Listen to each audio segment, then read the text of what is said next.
LA native, lifelong Dodger fan, Ice Cube getting the crowd revved up. A sellout crowd at Dodger Stadium for Game 2 of the World Series.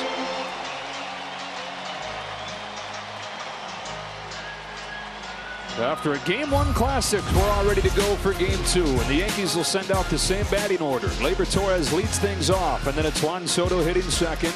Aaron Judge bats third. Giancarlo Stanton, a home run now in 4 consecutive games, followed by Jazz Chisholm at third base. Anthony Rizzo, the first baseman. Volpe, Wells, and Verdugo to finish things up for Aaron Boone. On the mound for the Dodgers, the 26-year-old rookie from Japan, Yoshi Yamamoto, who gave up 5 runs in 3 innings in his first start of the postseason. 2 starts since then, John, a sub-2 ERA. Yeah, he can be dynamic, and they say your next starting pitcher is the momentum, right? Well, momentum came last night, and Yamamoto has to keep the Yankees at bay and keep them frustrated, just like Flaherty did. And if he has that low fastball followed by the split and slider, he's going to be as good as he was in New York. But the challenge is put zeros up early, because when a team has lost a tough one, they get to start out fast on the road. Well, you're referencing his June 7 start at Yankee Stadium. 7 scoreless innings, gave up just 2 hits, the best he's looked in his rookie season. Yeah, he was, I mean, the velocity was the most it's ever been, and the slider bit as good as it's going to be. So 9 days, 8 days rest. We'll see what that's like early on in a World Series game. The umpiring crew here for Game 2 is going to have Andy Fletcher calling balls and strikes. Carlos Torres out to right field after he called him last night. So Game 1 ended with that iconic swing, but tension was threaded from the start all the way through to an unprecedented finish with the first walk-off grand slam in World Series history. And the Yankees and the Dodgers have given us so many memories through the years in the World Series. It's the series that gave us the first walk-off home run in World Series history when Tommy Henrik took Don Newcomb deep in Game 1 in 1949. It's given us another first, for the first grand slam to walk it off in World Series history last night, and eerily similar to the Kirk Gibson shot in 1988. 2 minutes apart on the clock, almost the same temperature, both guys dealing with injuries, and almost the same ball flight. It's incredible. Can't make it up. And baseball is a game of adjustments. It can be cruel, and you have to change the narrative. You have to have no memory. If you're the Yankees, you've got to find a way to score quickly and change the narrative of all that happened last night. Dodgers trying to ride the wave to get to within 2 wins of a championship. Yankees trying to respond, get this series back to the Bronx, tied at a game apiece. Gleyber Torres climbs in, and off we go with a fastball at 98, a little bit downstairs. Torres, a 3rd consecutive multi-hit game yesterday. 310 in this postseason.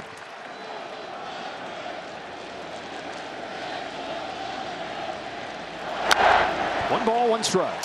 The height of the strike zone is going to be really important for opposite pitchers. Top of the zone for Rondon and bottom of the zone for Yamamoto.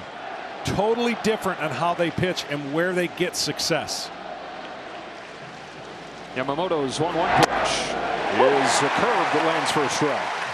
He can get that anytime he wants. The curveball's there for a free strike. What the Yankees are looking at, see, when that pops out of their hand, they're going to give up on it. They're looking at down fastballs and that killer split. So the curveball's more of a strike pitch than it is a swing and miss pitch for Yamamoto. He's got the full arsenal. That fastball, the splitter, a couple different breaking pitches. Had the swing and miss stuff back in his last start. He fires a 1-2 and a good take from Torres to even the count.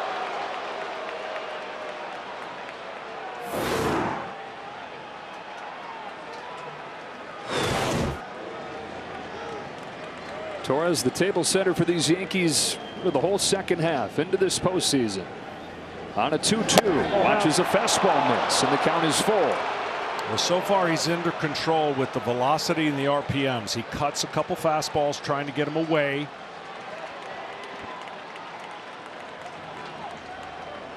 Torres has reached base in the first inning 8 of their 10 games so far in the postseason. On this payoff, takes a high fastball and a leadoff walk for Torres. So as he's done so many times, he's on to open the first inning. And here comes Juan Soto. Juan Soto is one of the greatest players in the game, and he gets on base at a pace better than just about anybody. But at some point, he's got to come out of his patientness and shock the other team with a first pitch aggressive swing. He doesn't swing outside the strike zone, and yesterday they only threw him 2 or 3 pitches in the strike zone.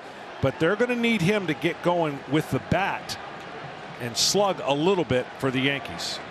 Reached base 3 times yesterday. He's reached base 21 consecutive postseason games. Back to his time with the Padres. There is a first pitch fastball and a first pitch swing. Even though he didn't hit it, that'll set something in their minds to say, oh, okay, he just did that. That's what I expected in tonight's game.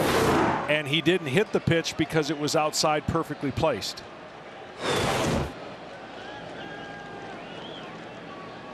Here's the 0-1. Soto takes it low.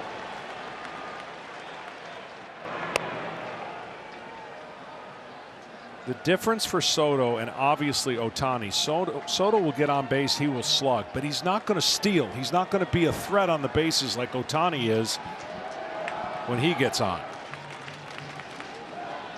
1 ball, 1 strike. Soto watches this one drop downstairs. Ball 2. I would expect after a fastball that either gets called for a strike on the outside part of the corner to go to that splitter with 2 strikes against Soto.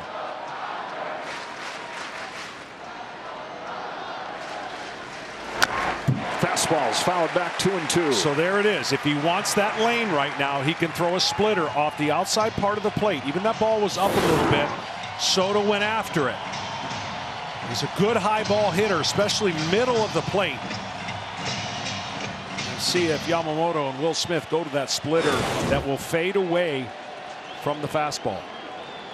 Torres at first, top of the first inning. 2-2 pitch from Yamamoto. Juan Soto chops it foul. There was the splitter, but he pulled it. When you pull a splitter, it's going to turn over and not be effective with depth down and away. You will see some splitters out of him that drop off the table, make hitters look silly. That one he pulled. You don't want that ball to be in the zone as long as that one was. Drops on average almost 3 feet. That splitter of Yamamoto's. Tries it again on 2-2. And goes back to it. Soto takes it again, and full counts to both Yankees hitters. And again, you can see why the height of the fastball is so important off that pitch. Was if there was a low fastball, maybe, just maybe, Soto would be enticed to go after that. Yankees trying to get the table set for Aaron Judge. He waits on deck. Here's the payoff pitch.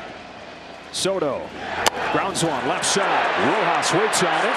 Over to first in time. And to second goes Torres.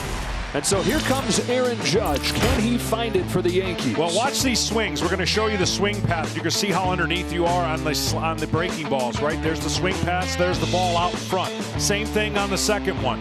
You're going to see him get just below and miss the ball. But then watch the fastball beat him. Watch how far behind he is. That's what happens when you're in between and you have to chase spin and then somebody throws velocity. It looks way faster when they do it in that form. 1 for 5, 3 Ks yesterday. Now 6 out of 36 with 16 strikeouts in this postseason for the surefire MVP in the American League. Torres at second, 1 away. 1-0 from Yamamoto. 1 ball, 1 strike. The Yankees yesterday had 14 base runners, but they were 1 for 8 with runners in scoring position, and that's kind of becoming a story for them in this postseason. They've had to rely on that long ball. 2 of the 3 runs they had yesterday came off Stanton's shot. Had chances for more, had chances to keep that from even going into extras. Judge takes outside, ball 2. That's that exploding fastball. To explain it in layman terms, if you've ever played catch with somebody and somebody throws you a ball, do you catch it or does the ball catch you? Yamamoto's fastball catches you. It gets there quick, has late hop. Got a chase, 2-2. It's so hard for a guy at 6'8". Just, you know, some people say, well, just lay off that pitch, lay off of it. Well, the reason you're not laying off of it, you don't recognize the spin. You think it's a fastball, and it's below the zone, and there's no way to get that. Judge takes time. Within these postseason struggles for Judge, hitless with runners in scoring position at 0 for 8. And 1 for his last 22 in these situations going back a couple years. Torres has started this game with a walk. He's at second. The Yankees looking for that fast start, try to turn the page from last night. On a 2-2 pitch, Aaron Judge takes it this time. Full count. Well, interestingly enough, now the first 3 hitters, all 3-2 counts. And 1 walked and 1 got the ground out. Will he go with another tighter breaking ball against Judge? See if he can get him to fish. The payoff. We'll do it again.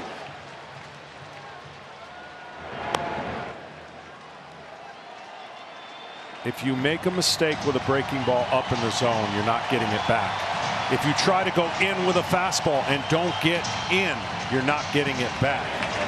So what he's got to make this pitch look like at the same time is split the middle of the plate, but have that depth going down out of the zone for that swing and miss.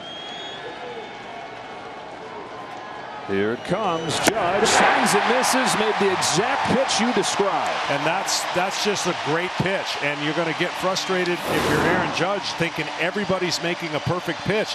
But see how he made it look like a strike the entire time, but then down below, getting him to reach. So tough at that height.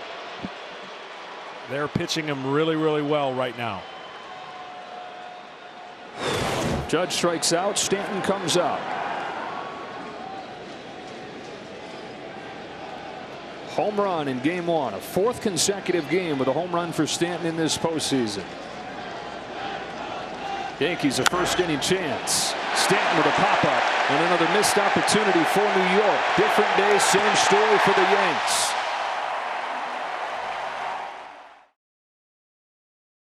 Ohtani coming to the plate to lead things off for the Dodgers. This lineup that has scored 6+ runs 5 consecutive games. First team in postseason history to say that. All begins at the top with these guys. Freddie Freeman with the left-handed starter bumps down to 4th. Edman is up to 5 and Kike Hernandez hits 6th. Different look at the bottom of the order. Max Muncy slides down and bats 7th. Will Smith catches and hits 8th. Then Miguel Rojas, his first game in a couple weeks, back from that groin injury. And here, John, is Carlos Rodon. Yeah, this guy's going to pitch top of the zone, spin his slider. He's got a pretty good changeup, but I don't know how many he'll throw against the Dodgers. The key is, can he get the Dodgers to chase as much as the rest of teams chase against him? Ball one's out. He comes after you with fastballs. He's going to pitch to the top of the zone. It's going to look hittable. But if you expand the zone and swing above it, it's going to be hard to hit his fastball. Rodon's 1-0 to Ohtani is lifted to right center field. And he begins this game the same way that he started yesterday with a high fly out of center field. Big league fly ball. The Judge makes the grab on. Time for Fox Foresight, powered by Google Cloud. Taking a look at Carlos Rodon, who has a 22-1 strikeout to walk ratio in this postseason. And really, it's kind of been the same story within this postseason that it has this year. Quite a turnaround for him after he gave up 4 runs in 3 2/3 in the division series. A 2.50 ERA in 2 games since, as we say thanks to Google Cloud for powering those real-time insights. Well, he learned a lot from that game because he came out just firing, struck out the side, was throwing at gas. And I think he got gassed because he was so pumped up for that start. And now trying to pitch more like Garrett Cole, he said. 1-1 strike on Betts. He said, yeah, he noticed right after his start where he was so revved up in that first game against the Royals. Cole looked like a robot. And he's like, man, all right, I guess I could learn from that. And Aaron Boone was telling us before the game how proud he is of the way that he's taken those lessons, how quickly he's been able to apply them, which is kind of the story of his whole season. Bouncing back from that nightmare first year in New York. There's 2-1 to Mookie Betts. It's chopped foul. Well, you know he wants to do his part to get rid of that bad taste that the Yankees had last night. That's a crushing defeat. Even though it's only 1 loss, game 1 in the World Series, you got a chance to set the same kind of tempo that Garrett Cole did. Facing the Dodgers, getting 3 clean outs in an inning is hard to do. 2-2 to Betts. Pokes a base hit the other way. Goes out and gets that seldom used changeup and serves a single into right field. First hit of the World Series for Mookie Betts. Well, the changeup kind of floated on the outside part of the plate, and Mookie did a great job going the other way. And these Dodgers, I'm telling you, This is a lineup. The longer the game goes, the harder it is to keep them at bay. You've got to be really, really on your game to navigate 2 runs or less against this lineup. Man aboard, Teoscar Hernandez up. Jumps on the first pitch. That high fastball's popped into foul ground. Rizzo over. Wow, it falls harmlessly. Soto just kind of jogged in there. And one day after the Yankees had way too many plays where it just was not tidy, that's a missed out right there. Yeah, I mean, this ball's up in the air a long time. You can't expect Rizzo to get this ball. What about Soto, though? Yeah, it just, in the World Series, it's little things like that that can show up. Oh, no. You never want to give teams extra chances or extra bases. You just don't. It gets magnified. And it happened last night, John, in all 3 run-scoring innings for the Dodgers. The 5th inning, Soto took that bad angle on the Hernandez ball, turned it into a triple, came in to score on a sacrifice fly. In the 8th inning, Torres couldn't pick Soto's throw. Ohtani gets to 3rd, scores on another sacrifice fly. And then in the 10th, it was not an easy play by any stretch, but Cabrera's unable to get that ball that Edman hits. And the Dodgers win the game there. 2 balls and a strike on Teoscar Hernandez. Rodon pitches. Hernandez flies one to right field. Soto with an easy play this time. 2 gone in the first, and here comes the hero, Freddie Freeman.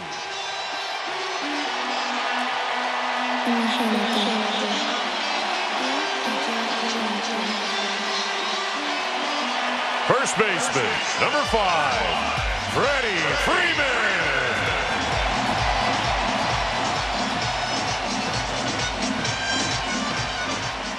Pitchers can be too macho and show the hitter they're not afraid of throwing the fastball. I would not throw a first pitch fastball here. You did. Got away with it, but that's what pitchers do. They want to say, I'm not afraid to throw you a left-on-left fastball, even though the last one was a grand slam. For Freddie Freeman and everything that he is doing, he's one of the most elite hitters left on left, staying on the ball. That's why you got to get him to flick it away and pitch him away. Well, Aaron Boone played it by the book, walking bets to get to Freeman to get the lefty-lefty matchup. But to your point, you maybe should throw the book out when it comes to Freddie Freeman. Lefty-lefty with the bases loaded. Freeman is 9 for his last 14 with 4 grand slams. Popped up on the diamond. Everybody's saying they can't find it. Thankfully for the Yankees, Rizzo does.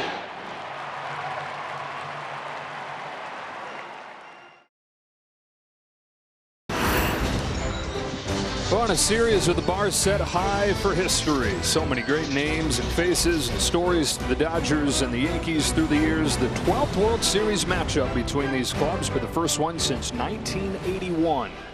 Game 2, no score to the 2nd inning. Jazz Chisholm leads off and takes a ball from Yoshinobu Yamamoto. They're talking with Aaron Boone before the game, and he said he thinks maybe the biggest thing to come out of that loss for the Yankees was Jazz Chisholm gaining some confidence. Yeah, he started off on fire when he first got to the Yankees, and he's cooled off a little bit since. And you know, he's an emotional, exciting kind of momentum type player, and if you feel like as the Yankees, if he can get going, wow, what a bonus that would be to your offense. And he thrives on that emotion and that confidence you're talking about. And Aaron Boone said you never want to say that he's lacking confidence, but maybe it started to second guess it a little bit. 5 out of his first 34 in the postseason. Feeling it again, though, after those 3 stolen bases yesterday. Couple hits. Here's a big swing and a little spinner in front of the plate for Yamamoto to get him at first. Earlier this evening, Boys and Girls Clubs of America National Youth of the Year, Nico, delivered the game ball to the mound. Major League Baseball, Boys and Girls Clubs. Great futures start here. And the young lady that sang the national anthem crushed it again. We see her at the World Series last year? Yes, we did. Okay. Houston, I believe. Okay. Pearl is an alumni now. It's a ball on Anthony Rizzo. Yeah, Pearl Peterson is her name. Rizzo yesterday had a base hit, drew a walk. He's hitting .389 in this postseason with those 2 broken fingers, just finding a way to get it done. Late on this fastball, 1-1. Yankees got to get something going from the bottom of this lineup, John.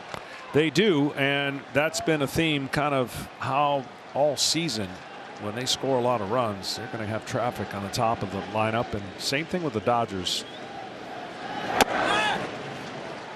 And again, clean innings are so huge in the postseason. You just don't understand till you've done it. And Yamamoto's had some experience now. It's his first World Series start, but it's different. The tension, everything about it. 2-1. Stairs, ball 3. And I know, like I'm repeating myself, having been through so many of them, the attention the reporters give you, the questions they ask, they would never ask in the regular season. Last night's game, they're going to go with narratives that is so unbelievably over the top, but you have to put it away. That's a walk to Rizzo and a base runner for the Yankees. For more on Yamamoto, we go down to Ken Rosenthal. Well, Joe, Yamamoto spent last winter in L.A. training at UCLA, and the Yankees visited him in December on a beautiful Southern California day. So picture this. Brian Cashman, Aaron Boone, pitching coach Matt Blake eating at the Waldorf Astoria Beverly Hills at a rooftop restaurant. Cashman looks around, the scenery, the weather, and thinks to himself, this is what we have to compete with, this weather.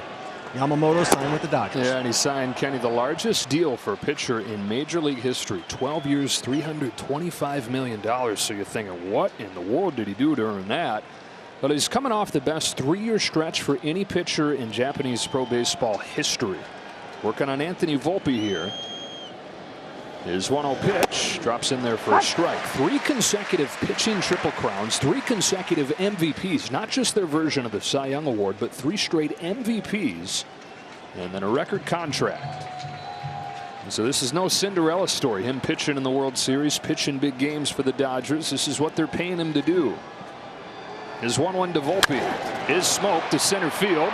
Right at Tommy Edman, kind of knuckled out there, and Edman was able to put it away. That ball started in right center and came back to him, hooked. And that knuckle is a nightmare for center fielders or any outfielders when the ball is moving this much. Watch how it starts out and then kind of hooks back. Tommy Edman, who was busy at short yesterday, had some key plays defensively there, makes the grab for out number 2. No score, second inning. Here's Austin Wells.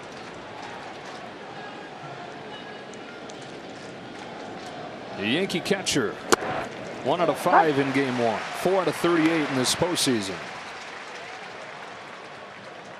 Well, nobody's a good matchup for Yamamoto when he is on, but low ball in the zone. Wells likes it there, struggles with the ball above the zone, swing and miss at top of the zone. Had one to hit, grounded it to second.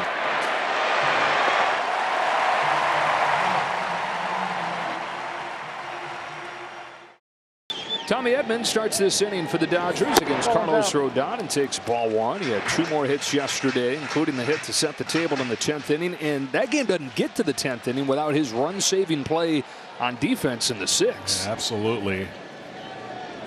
It was almost like he made an error, and he was shocked he made an error. And after that, it was just incredible plays that he was pulling off. Rodon is getting most of his fastballs and most of the outs on that pitch. Hit in the air down the left field line towards the corner. It goes. It is gone. Tommy Edman strikes again.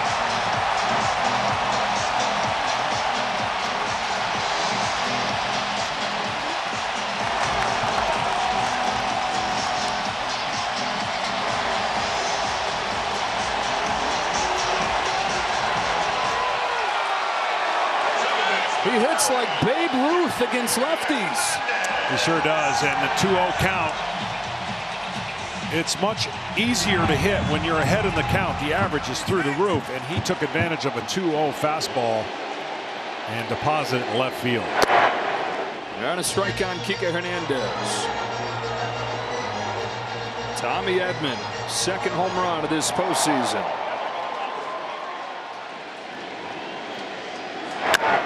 Kike Hernandez with a hot shot to third, caught by Jazz Chisholm. Championship Series MVP doing it again in the World Series. Watch how on time he is with this fastball right down the middle, and to be on time, you just deliver that perfect swing. And a ball that we've seen a few people catch it over that short fence. That one was not going to be caught. Carlos Rodon gave up 31 home runs during the regular season, second most in the big leagues. That's the third one that he's given up in the postseason. And the Dodgers are on the board first. Max Muncy. You got to be getting ready for this Dodger lineup, John. You get down to the bottom of the order, and this is where you're supposed to get your breath. You got Muncy, Smith, Rojas. Yeah, I'm just telling you, against lefties, it doesn't matter if it's righties or lefties, but it is a lengthy lineup that just gnaws at you, and you got to really be good. We're going to document how many 1, 2, 3 innings there are in this series, and it's just hard for both teams to get clean innings with the hitters on both sides. Oh, no. So Muncy's hitting 7th.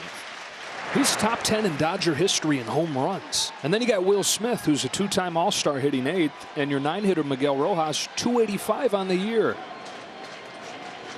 2-2 pitch from Rodon. Muncy. Oh, no. Lays off. Ball 3. But the most impressive thing about all of their accomplishments is just don't strike out that often. They don't swing wild. They don't give you a lot of holes. Muncy's down swinging here. Good slider from Rodon. First strikeout for him after the Dodgers struck out just 4 times in game 1. Rodon kind of short arms his delivery, and he gets great tilt on that pitch. Again, the key to pitching is throwing every single pitch you have out of the same arm slot with the same release point, and don't give the hitter any alterations to that so they can pick it up. Every hitter can pick up something on a pitcher if he's willing to give away something, whether it's tipping a pitch. And by tipping a pitch, I mean you do something that eliminates the other pitches that you would throw, so you kind of know what's coming. It's the nightmare of every pitcher. But the way that you can combat that, obviously, is doing the same thing every single time so that you have your teammates watching for those idiosyncrasies that all pitchers fall into. 0-2 on Will Smith. Rodon kicks and fires very high with the fastball. Did you have different ones throughout your career that would pop up that you have to flag?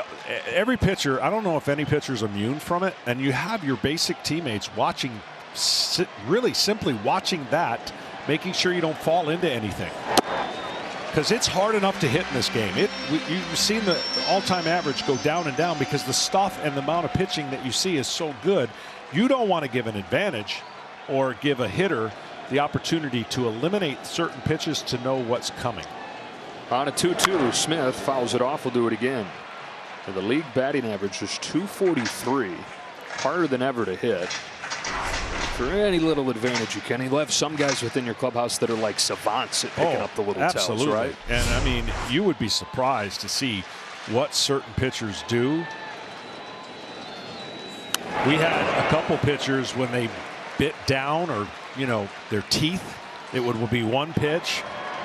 Their tongue would come out on, it's just amazing. Most of it is done with your glove and your hand when it goes in the glove. That's why you'll see a lot of pitchers like yesterday, Flaherty, move his glove a lot.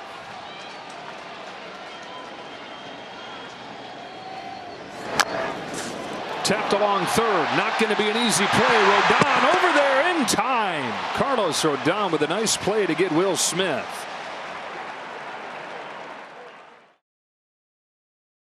The Dodgers have the lead here in game 2 as 9-1-2 come up for the Yankees against Yamamoto. Alex Verdugo leads off and takes strike 1.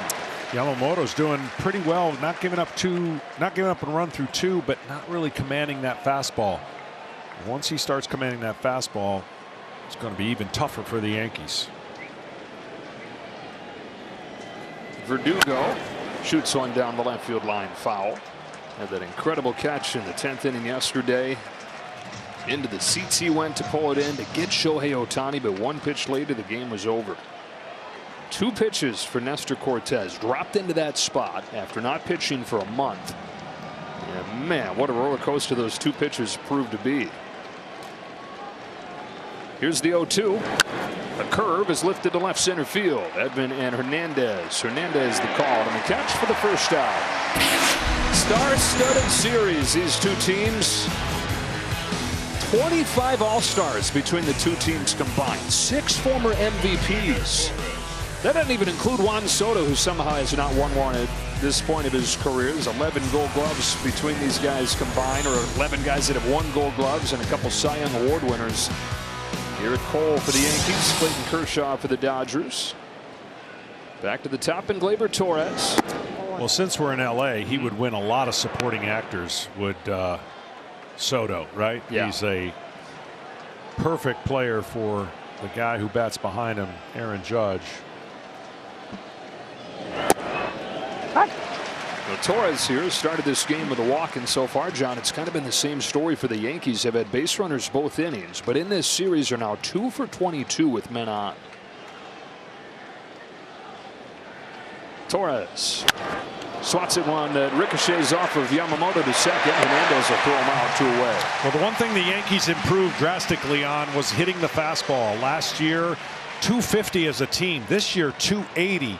So the key to beating the Yankees is obviously spin, and they've had good spin the first 2 days and good secondary pitches against them. But if you get kind of down to having to throw fastballs to this team, you're going to be in trouble. Soto grounded out his first time. Bases empty, 2 away. Yamamoto looking for the first clean inning of the game. His first pitch takes off on it. Ball 1. 26 years old in the 7th and final year of his rookie contract. And of course, the big question hanging over this whole run for the Yankees: will Juan Soto return, or is this just one and done for him in pinstripes? Takes a splitter for a strike. He certainly has looked like he's in the perfect place playing for the Yankees, which was not a surprise at all. And he has a word or two here with the home plate umpire, Andy Fletcher. He always hit well in New York when he'd come there as a visiting player. Some guys just built for that spotlight. 1 and 2. And there's only going to be so many teams that can afford what price he's asking for, what price he deserves. There's your perfect split finger fastball.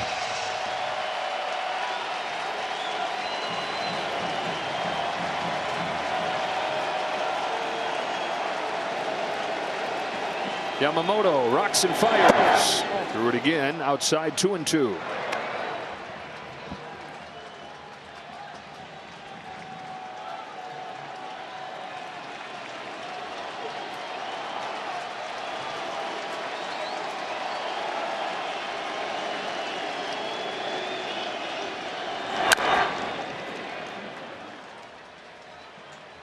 Pretty incredible what this guy's done already. He just turned 26 years of age yesterday. He's already been in the postseason a bunch. Won a World Series when he was 20 back in 2019 with the Washington Nationals. Starred in that series. Took Garrett Cole deep twice. Took Justin Verlander deep in that Fall Classic.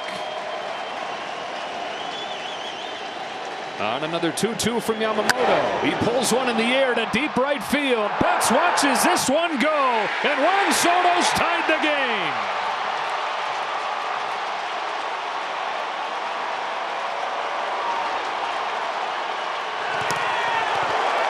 Well, we talked about it in the beginning. If he slugs, the Yankees are in a good spot. He's got to use his bat as a weapon. He definitely uses his on-base percentage as a weapon. But when he is doing that and getting doubles and making havoc with his bat, the Yankees are in a good place. After 41 home runs during the regular season, his 4th of this postseason, and it's tied at 1. Well, the Yankees unable to come up with the key hit. They just blasted over the wall to get the offense. Back at square one. Now Judge takes ball 1.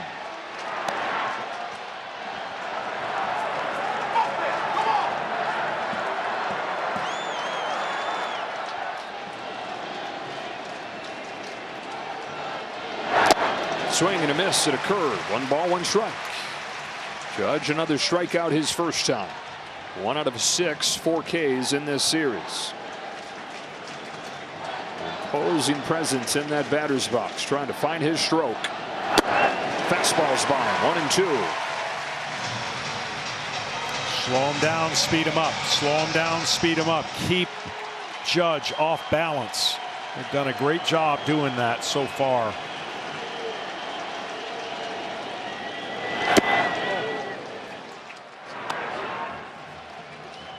Judge is so strong that if he goes center to right center with his approach, he can go deep anywhere in any ballpark. But looks like he's still trying to lift and pull every pitch. Punches this one to right field. Mookie Betts sprints out and makes the catch.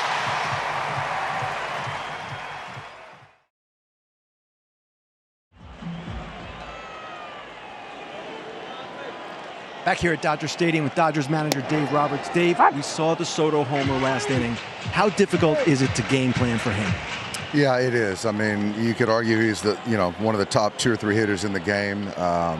Right there, you got to give him credit. He spoiled some good pitches. I think right there, everything was down that at bat. You got to change his eye level at times too. But you know what? You got to give credit where credit's due. He put a good swing on it. But outside of that, I still think Yoshi's throwing the ball really well. I was going to ask you about Yamamoto. What do you think you could get out of him tonight? Obviously the first inning was stressful. We'll see how the game goes. Hopefully it can be a little bit more efficient next inning. But I'm going to run him as far as we can take him. But I do think that it's going to end up, as it seems like it always does, comes down to the bullpens. Dave, thank you. Tied at 1 as 9-1-2 come to the plate for the Dodgers here in the third. Miguel Rojas, his first at bat in a couple weeks. He's been out with a groin injury, core injury, and was a bit of a surprise to make this championship series roster. The offense had been clicking the way that it was through the championship series without him. Back in there largely for his glove, but he's hit this season too. Yeah, Dave Roberts said he really likes where his bat is right now offensively. Flips this ball to right center field. Soto cruises to the gap to catch it. So 1 away in this third, and they get the bases empty for Ohtani. So here's where, if you're a pitcher, you've got to maybe change up your pitch selections the second time through, especially to the great Shohei Ohtani. We'll see what Rodon does. He was heavy fastball the first time through. Second time, here we go. Ohtani fly to center his first time. 1 of 6 so far in the World Series. One of a kind regular season. 54 home runs, 59 stolen bases for Ohtani. Career of hitting and pitching like Babe Ruth. This year he's hit and run like nobody ever has before. Nobody even had a 45-45 season. You can understand why he's the most popular selling jersey and the most popular player in the world. Wow, I wonder who's number 2. Bryce Harper. There we go. Yeah. At the corner there did Rodon. 1 ball, 2 strikes on Ohtani.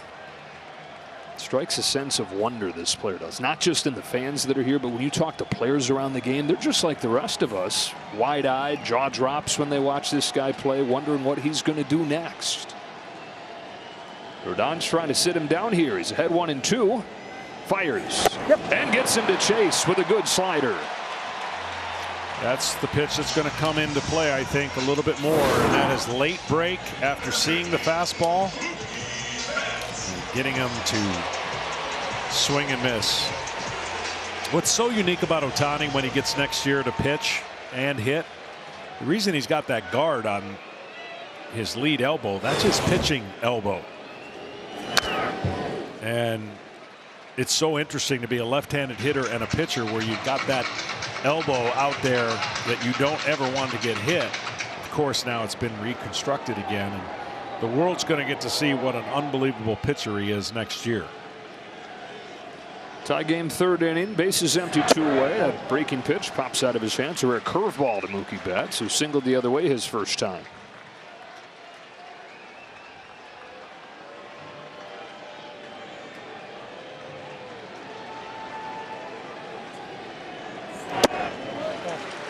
Got a chance the other day because of the workload of the pitchers. The innings pitched per year has come way down, right? So we know that 220 is now 190, 190 is now 180, and that 170 mark for each pitcher.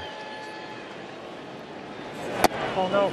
But getting to talk to Sandy Koufax, and just the perspective of what an icon he is here and what he did. And just, we were talking, and I probably should have known it, but I said, you know, what's the most innings you pitched in a year? Betts is 2 for 2. Heck of a lot more than 160, right? 357. He would pitch every 3 days and every 4 days at times. So we're in different times. We're in different velocity. We're in different spin. And pitchers are not asked to go as deep. But 357 innings. And wooed in the postseason. World Series after World Series. And you go on short rest. Beat these Yankees in 1963. Had that 15 strikeout game 1. Came back in game 4 to beat them again. Some help from Drysdale. 2 out. Teoscar Hernandez. Check on Betts. For a left-handed pitcher, Carlos Rodon does not control the running game very well. Just to finish the last 6 years of his career, 100 complete games and 30 shutouts. That's 33. Sorry, I shorted him by 3. And he had that unique curveball where he'd get that thumb off the ball and just flick that top to bottom curveball and just seemed effortless. And what a pitcher. The left arm of God. Good lead for Betts over there. 21 stolen bases and 25 tries against Carlos Rodon. And that's, for a left-handed pitcher, that is like 40 for a right-handed pitcher. I mean, left-handers have the advantage getting to see the runner leading off. That's driven the other way. Deep right center field. Judge is back. It is gone. Teoscar Hernandez puts the Dodgers back in front.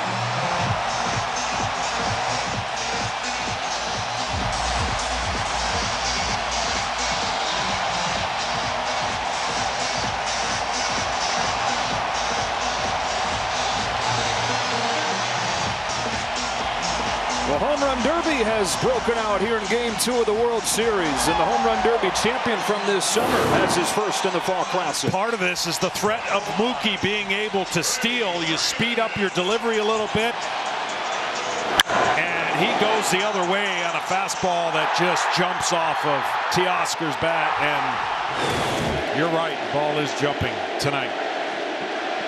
Freeman. Teoscar Hernandez, 33 home runs during the regular season, career high, and now 3 more in the postseason. We mentioned it yesterday. His biggest weekend of the regular season came in the Bronx when he hit 3 home runs in 3 games and knocked in 9. Again, the reason this is so big for the Dodgers, the 4th inning, they've got a 2-run lead. They're going to let their starter go out 1 more inning, but they're not going to let their starter get any trouble before the bullpen goes in to try to hold the lead after 4. They were so good leading into the World Series. Once they had the lead after 4 innings, it was over. The bullpen, John, in the wins has a 1.07 ERA. And the wins, anytime they've pulled the trigger on those top arms, it's turned into a win. Yeah. Oh, no. With 4 2/3 yesterday, just the 1 run allowed after Jack Flaherty pitched into the 6th inning. Teoscar Hernandez after the 2-out hit from Betts. 2-2 to Freddie Freeman. Count is full.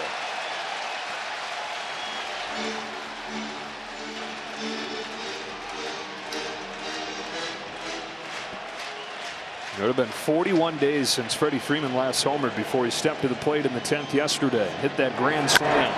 Launches this ball right field. He's found the seats again.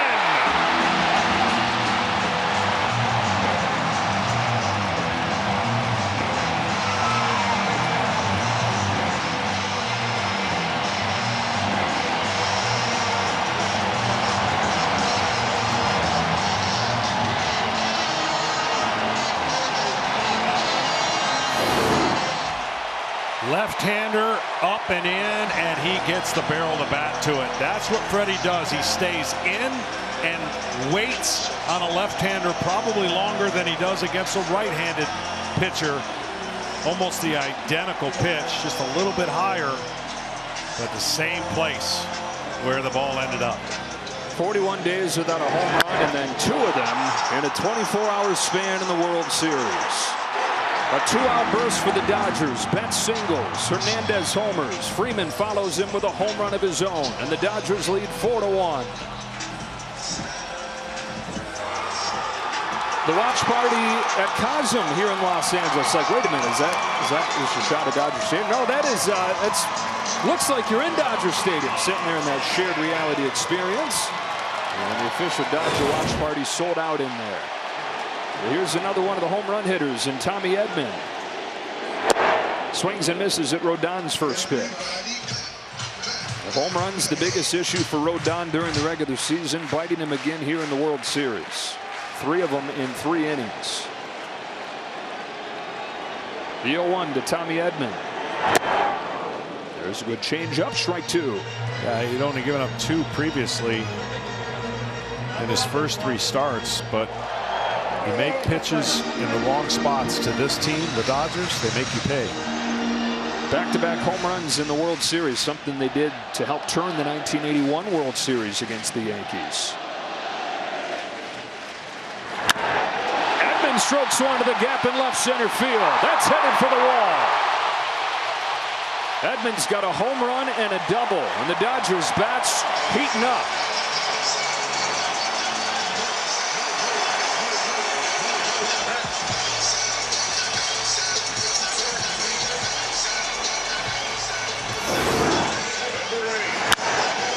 I tell you what, his swing right now is so on plane, and he looks so dangerous from the right side. Again, getting 3 outs. Hard against this club. And I mean, he gets Rojas, gets the 9-hitter, strikes out Ohtani, makes Ohtani look bad. 2 up and 2 down, and it's like, okay, settling into this game. And then, bam. 4 consecutive hits, including a pair of home runs. Hernandez jumps on that first pitch fastball and dumps it back. Well, I talked about the slider being important the second time through around, and he's actually gotten beat with the fastball. So the secondary pitch is so important when you're already established your fastball the first time through the lineup. I thought he did a great job navigating it, and then the slider's just been a little bit off. There goes Evan from second, no throw, and a stolen base.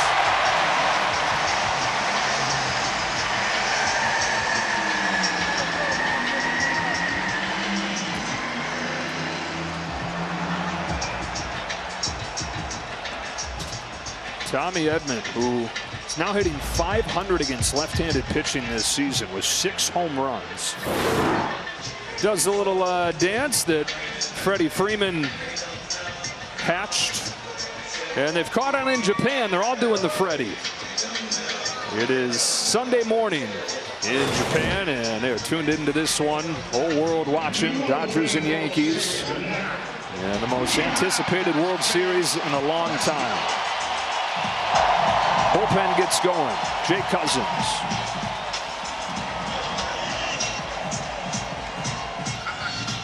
Well, the momentum of this offense is no different than the momentum of Kike Hernandez. He loves this time.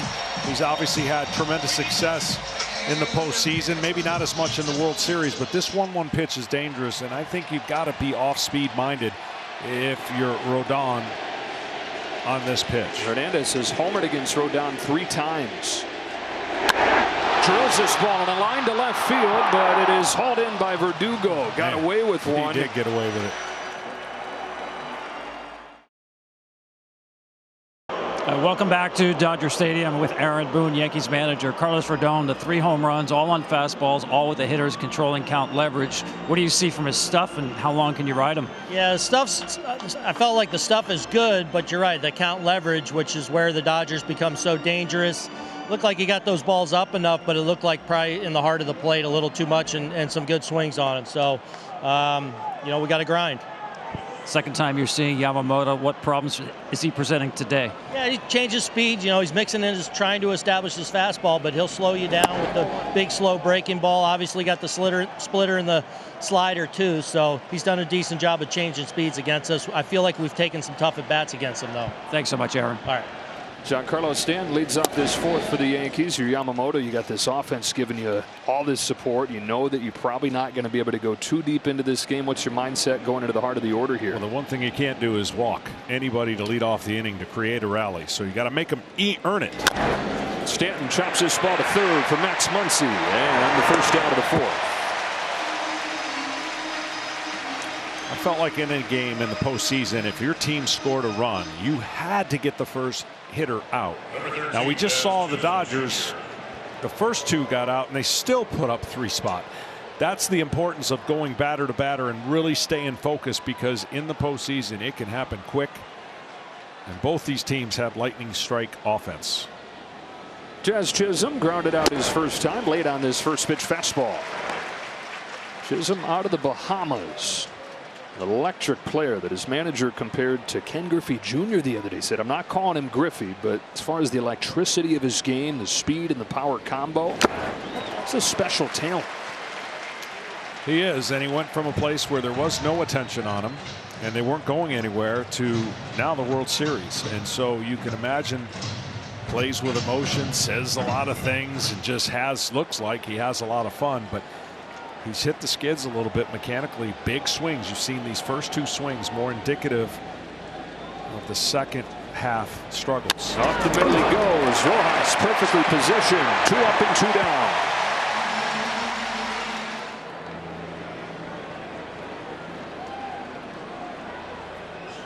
Anthony Rizzo hacks this first one foul. It's just amazing when we were creeping on this series, trying to figure it out, trying to be, you know, who's got the edge. We talked about how close these teams were position by position, but if there was an edge in this series, it was going to be the starting pitching of the New York Yankees. On paper, that really was their edge. So far, the Dodgers have, you can say, outpitched the 2 starters, even though yesterday was kind of a draw. But as this series prolongs, the Yankees are going to have to rely on that more and more. 9 innings between Jack Flaherty and Yamamoto so far, just 3 runs allowed. And really, for all those guys, Flaherty, Yamamoto, Walker Buehler, who will start game 3, they all got hit in the mouth early on in the postseason, but have all kind of corrected course. And so the starting pitching staff, better than anybody anticipated. And you got the other phases that have continued to click. Yamamoto home with a 1-2, and he strikes him out with a disappearing splitter.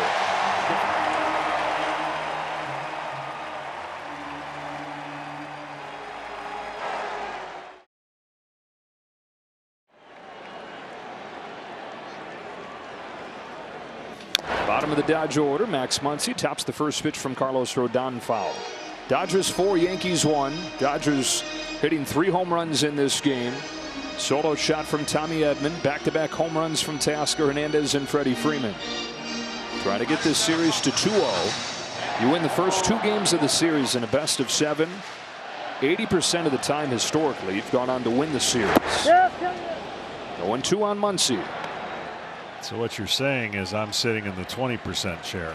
Yeah. In 1996. Yeah, you guys are flying, huh? Things can change fast.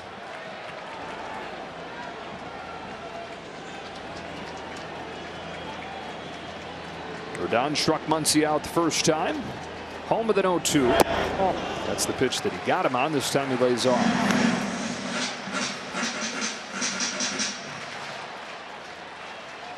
And a lot of this season has been about bouncing back for the Yankees.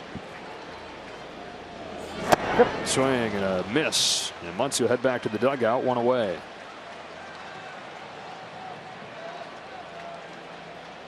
Looks like that may be the last hitter for him. Aaron Boone's coming out. Bullpen has continued to work. Yeah, a couple right-handed hitters coming up here in Will Smith and Miguel Rojas, and Boone will make the change. Rodon unable to complete 4 innings.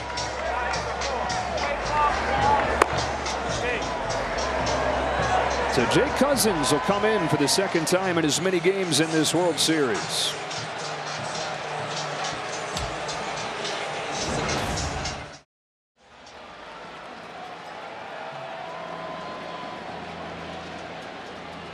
New pitcher for the Yankees is Jake Cousins, on to face Will Smith in a 4-1 game here in the 4th. His first pitch is a fastball for a strike, pitched in the 10th inning yesterday, gave up a walk and a single. And like a lot of this Yankees bullpen, good start to this postseason, but the last 4 games a +6 ERA for the Yankee pen.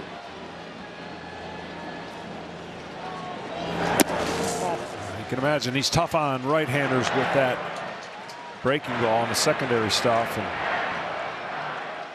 now the Yankees bullpen's got to do exactly what the Dodgers bullpen do and hold the other team to no more runs if they're going to have a chance. So Carlos Rodon only able to go through 3 1/3. Yeah, the bullpen gets to work early here. Of course, the off day tomorrow as the teams head off to New York for the middle 3 games. And those are what we're talking about. The bullpen's so good early on, but has tailed off, struggled in the middle part of that Cleveland series.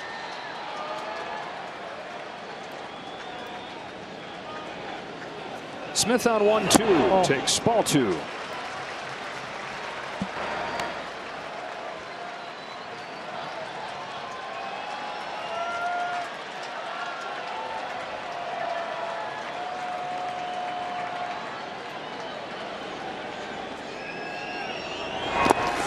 Full count.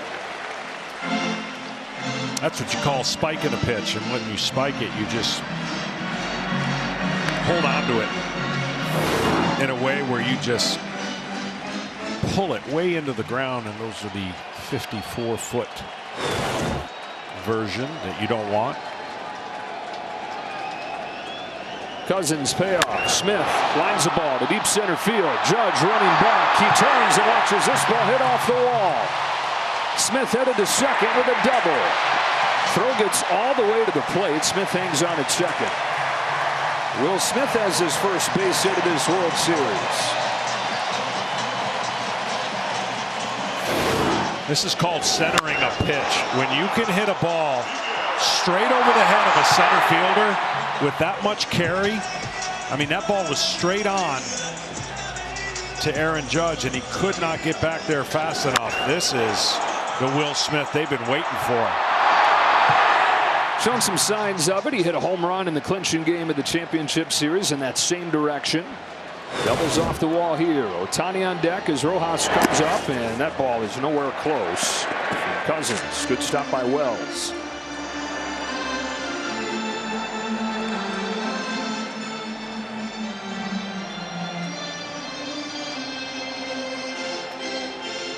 Cousins has faced 4 hitters in 2 days in this series. 3 of them have reached. And you've got to face a minimum of 3 hitters, and so he's going to have to deal with Ohtani. In a 4-1 game here in the 4th. Let's go over 1-0. Rojas takes low, ball 2.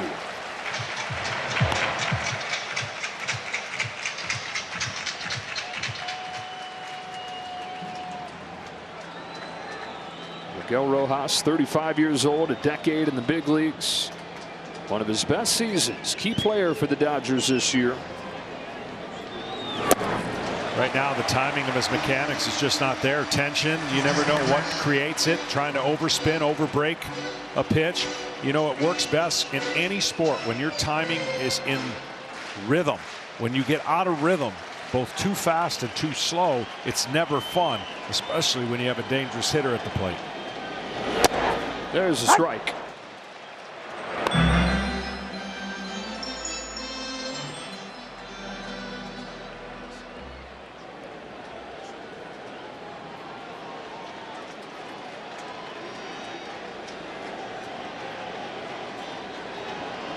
Three and 1. Here it comes. Rojas takes a strike on the outside corner.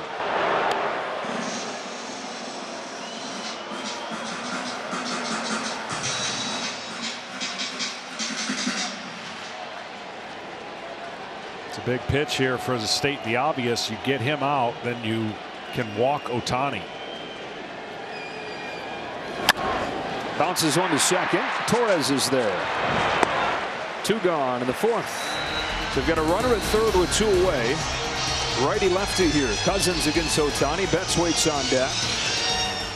And haven't seen the four fingers yet from Aaron Boone. And if they're not going to put him on intentionally, you got to figure he's going to be really careful right here.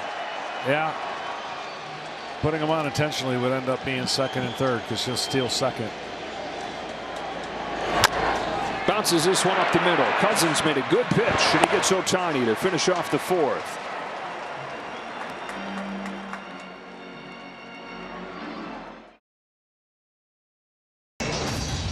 Back at Dodger Stadium with our Player Resume, sponsored by Indeed. Like the Rams D-line of the 60s and 70s, the fearsome foursome in Los Angeles tonight. The 2 through 5 hitters, 6 out of 8 combined. They've gone back-to-back.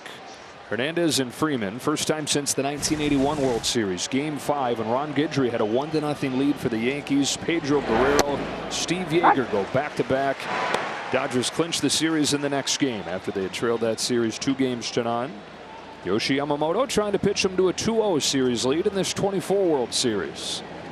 On a night where they've gotten 3 home runs. Anthony Volpe, bottom of the Yankees lineup, 1 ball, 1 strike. Good news, bad news for the Yankees. You got time. You're only down 3. Bad news, Yamamoto's starting to pick up his fastball command. 14 of his last 17 coming into this were strikes, and that bullpen's fresh and ready.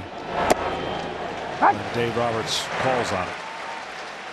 Only 1 hit against Yamamoto in this game, and against the Yankees this year, a run on 3 hits over 11 innings. Lone hit was Soto's home run. Volpe on 1-2.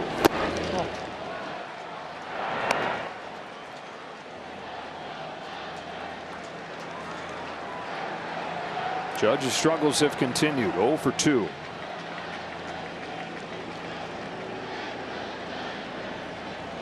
Volpe starting the 5th for the Yankees. Down on a disappearing splitter.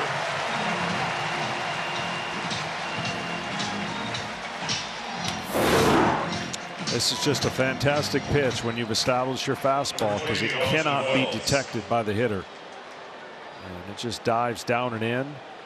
That pitch is thrown a lot against left-handers, but it's become an effective pitch against right-handers, because that's what happens to it. You swing over the top of it.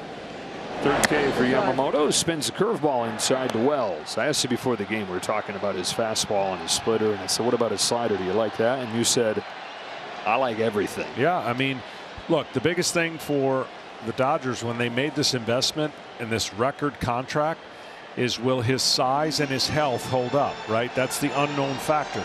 Because they pitch next year, they're going to have guys like Yamamoto and Ohtani on at least 6-day rotation, maybe 7.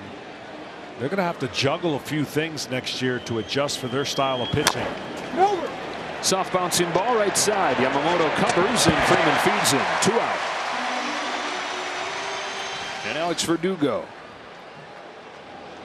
You mentioned Ohtani coming back. Ohtani, Yamamoto will be needing that longer rest. Tyler Glasnow, assuming he's healthy, probably going to be on somewhat of a program like that. Well, in Japan, they pitch once a week, basically. They throw a lot, but they pitch once a week. So those rest, typically in American-style baseball, it's once every 5 days.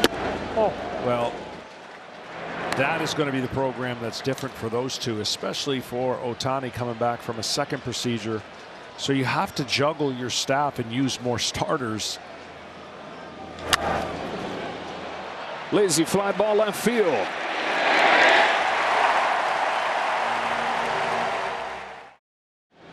Mookie Betts leads off this bottom of the 5th for the Dodgers. Takes a strike from Jay Cousins. The part of the order that has been dynamite in this game. 6 out of 8 combined. Starting with Mookie Betts, 2 for 2. Probably 2 hitters here for Cousins. The left-handed batting Freeman's due up 3rd. Tim Hill's ready in the bullpen.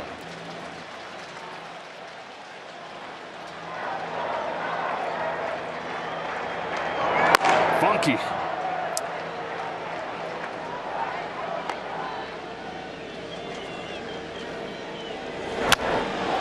Betts lofts this ball to left. Verdugo went back at first. Now recovers and makes the grab. 1 gone in this 5th inning brings up Teoscar Hernandez, and we take a look at the StatCast 3D powered by Google Cloud. Flat swing, powerful swing. Hit it where it's pitched. And you get the sparkle trail on it. Star treatment. for Teoscar Hernandez, who's hit 4 home runs in 5 games against the Yankees this year. 4 home runs and 11 driven in. It's brought the Dodgers same thing that he's brought all his teams through the years. That production, but also the personality. You see the sunflower seed celebration. He's the one that started that. Sunflowers to the face of the guy that hit the home run. Chases badly here. And he says that he knows it's a game that brings a lot of stress, and he tries to bring as much joy and happiness as he can each day to the park to help everybody else around him feel good. Wanting to be in these moments, and he stays healthy. He'll have plenty of these moments with the Dodgers. Step 1 of the Shohei Ohtani contract that hopefully for Dodgers will bring multiple World Series opportunities. In a couple ways, right? Because the contract to get Ohtani on the team, but also the fact that he deferred almost all of it so they could build a championship team around him. Yep. It's one of the most unique contracts that I've ever seen.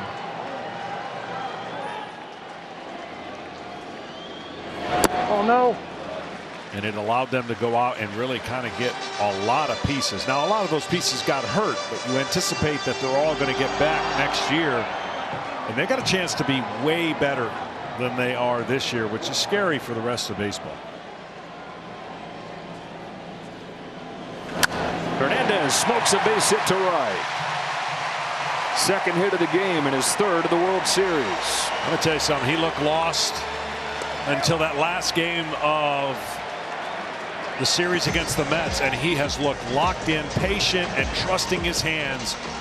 And using his hands. He had one wild swing in that at bat, but after that, flat to the ball.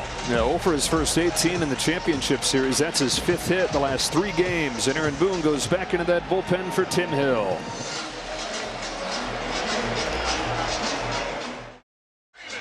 Thanks to 3 home runs, the Dodgers have a 4-1 lead in the bottom of the 5th inning. Rewarding performance sponsored by Capital One. One of those home runs came from last night's hero, Freddie Freeman, who has homered in 4 consecutive World Series games. Back to what he did with Atlanta in 2021. That is tied with Reggie Jackson and Lou Gehrig for the 2nd longest World Series streak. Only guy with a longer streak, George Springer, did it with the Houston Astros. Tim Hill's into the game. A lot of Yankees fans are saying this is a day late. Yeah, last night is only going to be bigger and bigger if the Yankees don't climb back into this series and obviously win it. Last night was one of those games that it is just one game, but it was such a shock to the system that it's easy to make those statements and say what if, shoulda, coulda, and it comes down to execution, and he didn't execute. Tim Hill's been so reliable for him. 1.59 ERA this postseason. Nestor Cortez hadn't pitched in 5 weeks. It's strike 1 on Tommy Edman. Aaron Boone talked about, with Hill, the ball's probably going to be in play. You have the speed of Ohtani coming into play with that being the case. And they coming into the series like the matchup Nestor Cortez against Ohtani. In a vacuum, I get that. But to be dropped into that situation when you've not pitched in more than a month, it's asking a lot. It is. I mean, in fairness for Cortez, you've been a pitcher your whole life, but you're out of rhythm. You haven't seen action in 37 days. You lose the feel a little bit. All the simulated games and all the side work is great, but you lose feel for the moment, and the moment gets faster because you haven't been out there. And after he got the fastball pop-up, it was almost as if he forgot Freddie Freeman's ability on first pitch, what to do, and he just threw another fastball in the wrong spot. Yeah, Freeman hit a ball as far as he has in a long time. Haven't really seen him turn on anything since he injured that ankle. Count is full on Edman. And I thought that, again, yesterday was so interesting in so many different plays. Was the difference between 2 runs or no runs and just all these different things. That foul ball that was caught that went to the stands that moved the runners up to 2nd and 3rd.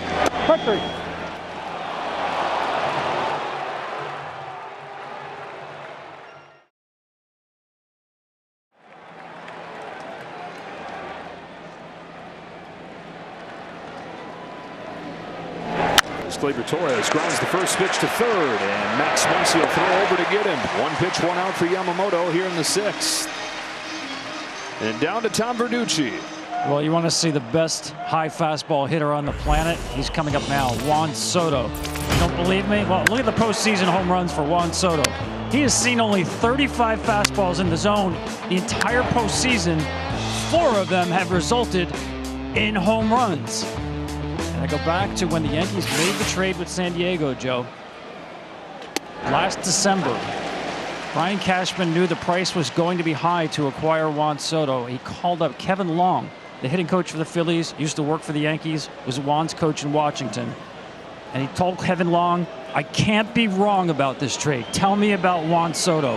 And Kevin Long said, he will hit, he will take walks, he will do damage. He is the most sure thing in baseball. I'd say that scouting report was pretty good. Yeah, and he has delivered. Just some discussion right here. I think that he was not attentive yet to Yamamoto, and he was upset that Yamamoto had started into his delivery. Everybody's on the same page now, and he grounds this ball to second for Kike Hernandez in what felt like a huge inning for the Yankees, John. 2 up and 2 down just like that. Yeah, this was a must-score inning for the Yankees, and they're entering that area of the game where Dave Roberts can now empty. After this inning, I would think he's going to go to his high leverage arms, and 2 ground outs that really, again, keep the Yankees from any momentum. And Yamamoto has done an incredible job down in the zone with his fastball and splitter. Outside. Ball 1 on Judge. What a turnaround it's been from him. And he did this last year in the Japan series. He gave up 7 runs in game 1, came back the game after that. The team faced an elimination, 14 Ks in a complete game.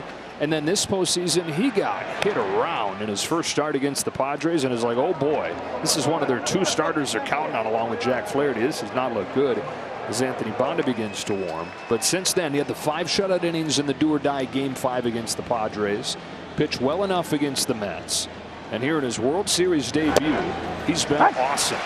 He really has. He's been in complete command and complete control. He only gave up 1 hit, 1 mistake, a homer to Soto.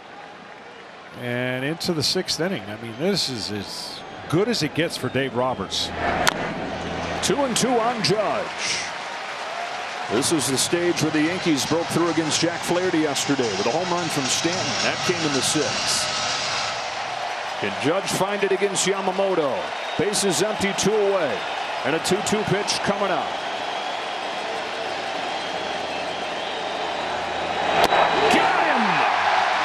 Splitter.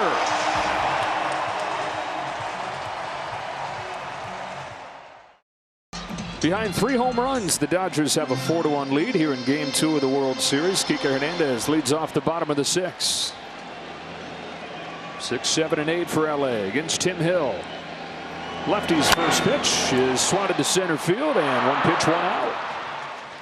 The Dodgers, John, led the majors with 98 wins this season, but so many injuries they had to navigate through, the pressure that the Padres put on them throughout. And so, like they haven't been in recent seasons, pushed to the brink this year. And we followed them this entire run from the start of the postseason, and they've talked about the edge and the intensity that they've developed from that. And I think we saw it last night, kind of a snapshot of who they've become. Yeah, and again, it's too easy to gloss over what their roster is and their payroll is, but that isn't the issue now. The issue was they were facing a lot of criticism that is off the charts for an organization that has won a lot of games in the regular season, and all of a sudden it became like, well, the Padres are better. And I think it's easy to say, well, we don't really care. But I think they rallied together and made it internal, and they said, let's just block out the noise and let's each play for each other. That doesn't happen on a lot of teams. It's an easy statement to say, but it doesn't happen. And Dave Roberts, he's seen it in action now. You talked about players only trip, players only dinner, players only this. They're on a mission now. Another 0-2 to Muncy, taken high. Yeah, the whole thing seems to kind of galvanize them. Or from the outside, you roll your eyes at anything underdog related when it comes to the Dodgers or either one of these teams, but that's sort of the identity that they've manufactured internally. And again, they'll pop up to third for Chisholm. it's because of what they haven't done in people's eyes and their expectation. And they won the World Series in the COVID year, and that was nice, and it was great, and they dominated the short season. But they want to win a World Series in the 162 year, when they're expected to, when everybody knows out of spring training they're the team to beat. Oh, Dave Roberts asked the crowd during the championship series celebration, who wants a parade, because they couldn't have one of those in 2020, trying to throw their first one since 1988. We got another pitching change here in game 2. Oh, the Stars are out. Golf buddy of yours, Fred Couples. Magic Johnson, Dodger owner. Ken Jeong, huge Dodger fan, is in taking this one in with a front row seat. John Hamm is in attendance. And we saw Ice Cube before the game. I don't know how he didn't make the celebrity rip, but Bill Nye the Science Guy is here as well. I showed him on the video board. I did. Big time. Clay Holmes is in, and he delivers strike 1 to Will Smith. The Holmes pitched 2/3 of an inning yesterday. Heavily used out of that Yankees bullpen, trying to keep things right here. 4-1, bottom of the 6th. Oh no! 1 ball, 1 strike on Smith.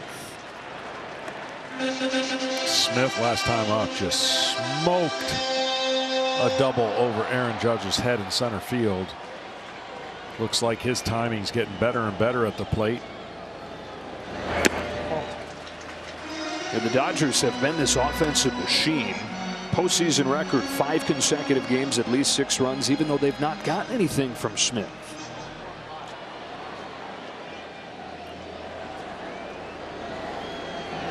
Still, though, John, seems like the kind of guy that even when he's not showing up in the box score, he's finding a way to help you win games, like the sac fly last night. Absolutely. I mean, he's playing a premier position, obviously catching all those pitchers and navigating them through the game, and then delivering some clutch RBIs.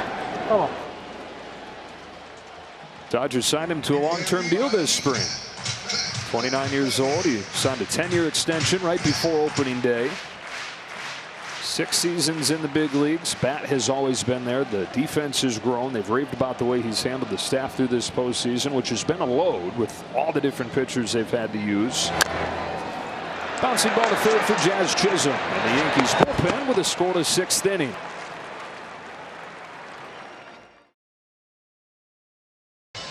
Back at Dodger Stadium, it is 4-1. Dodgers in front as we go to the 7th inning. And Giancarlo Stanton leads off. Yamamoto stays in. He had not pitched into the 6th inning since he last faced the Yankees on June 7th. Now here he is into the 7th. This is probably going to be just the one hitter with the run of left-handers coming up after Stanton. Yeah, but he's done a great job, even despite it. Not too many of that. Not too many swings and misses. So only 1 hit, and making a lot of great pitches against the Yankees lineup. Here's his 1-1 to Stanton. Hit hard but foul. Some guys just have that pulse, and that was one of the things the Dodgers have talked about with Yamamoto. It's one of the things that they leaned on when they looked at giving him all that money, how he had performed on the biggest stage in Japan. And after getting punched in the face in his first start in the postseason in the big leagues, he has responded in a big way. Bob is ready to take over for him. Yamamoto trying to finish his night with a flurry. His 1-2 pitch.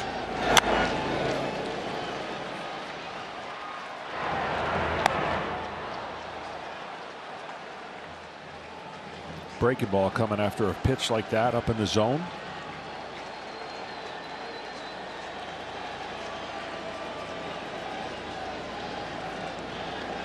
One-two. Another fastball, and it's fouled again.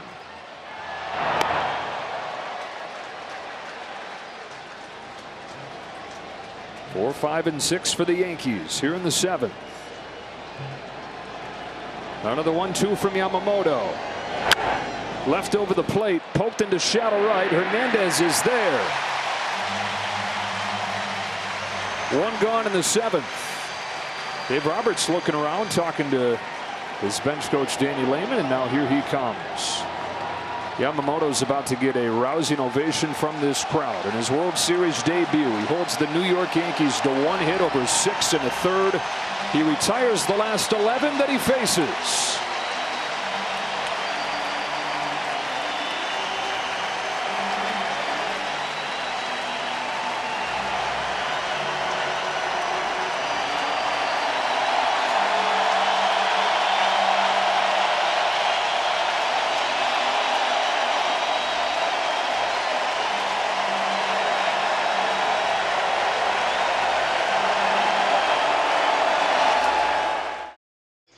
What a line, what a performance from Yamamoto. Absolutely dominant, and he did it in a way that he established his fastball, got it going, and then when he got it going, that splitter became more and more devastating, and a lot of outs on that pitch. And now into the stretch of this Yankees order, John, where 5 of the next 7 hitters are left-handers. So Anthony Bonda's deployed, same part of the order that he faced off with last night, and the Yankees got to him. Jazz Chisholm, who singled against Bonda last night, takes ball 1. Yankees down 4-1, down in this series 1-0.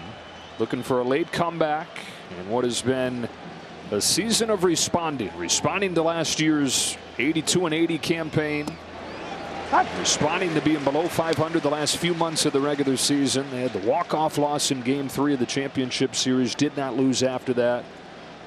Tall task here, though. Bonda to Chisholm with a 1-1 pitch. Got a chase and strike 2.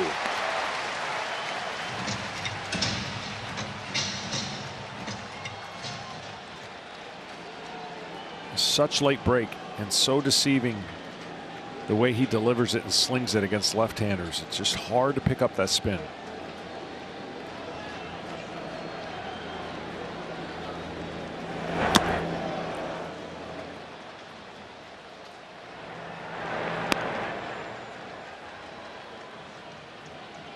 Chisholm, after his 2 hits yesterday with 3 stolen bases, is 0 for 2 in this game.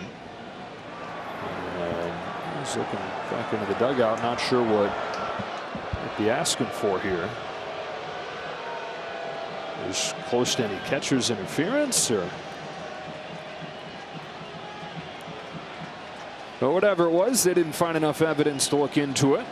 So a 2-2. Chisholm pokes it foul.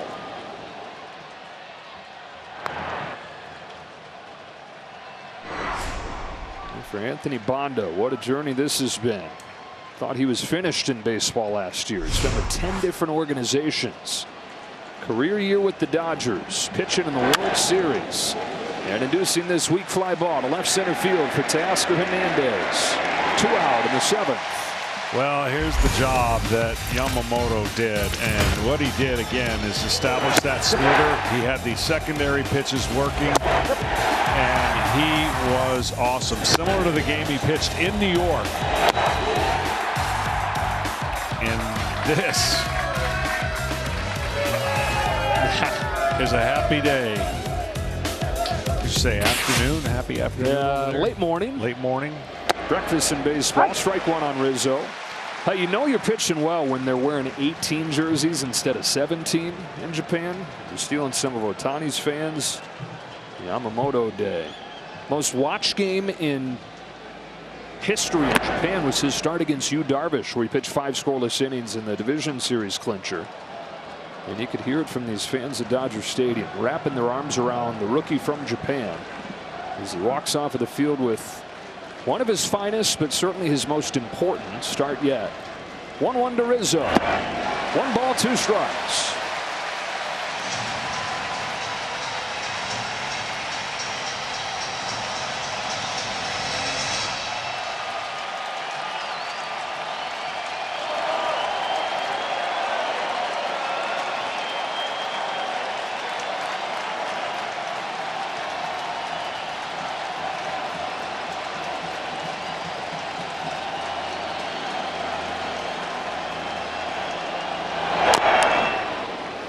With the new rule change and the pitch clock, if you're watching the pitch clock count down, the pitcher has to deliver the ball and start his action, but the hitter is the one that can gain a timeout. Pitcher's not granted a timeout, so the hitter gets 1 per at bat. Just gets this off. Oh no. Rizzo lays off.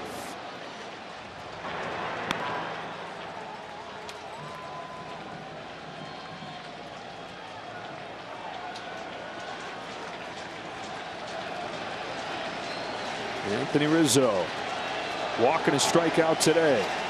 Only hit for the Yankees, Soto's home run. 2-2. 12 in a row retired by Dodger pitching since the Soto home run. 11 of those Yamamoto.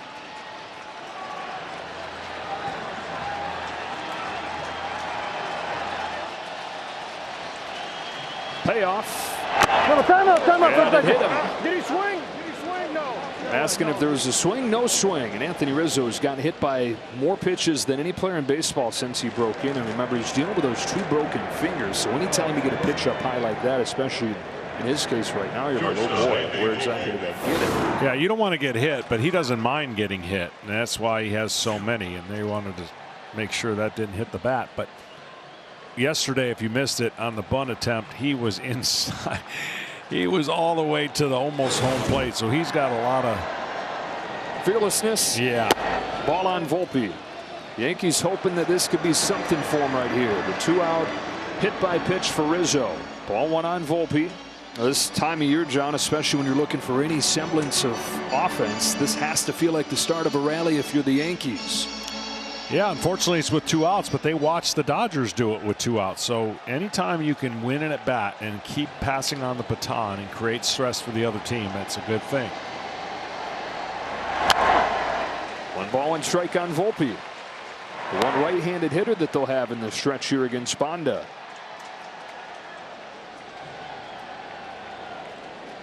Volpe's 0 for 2 today. He's reached base in all 10 games in the postseason prior to tonight. On this 1-1 pitch, golfs it to center field. Edman retreats. He's got room.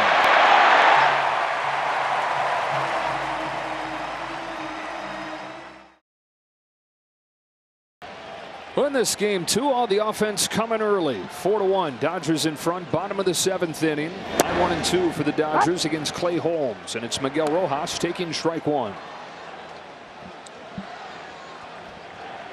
Rojas 0 for 2 today. And his first start in a few weeks. Not with that groin and core injury. Swings and misses. 0-2. After Rojas, Ohtani and Betts.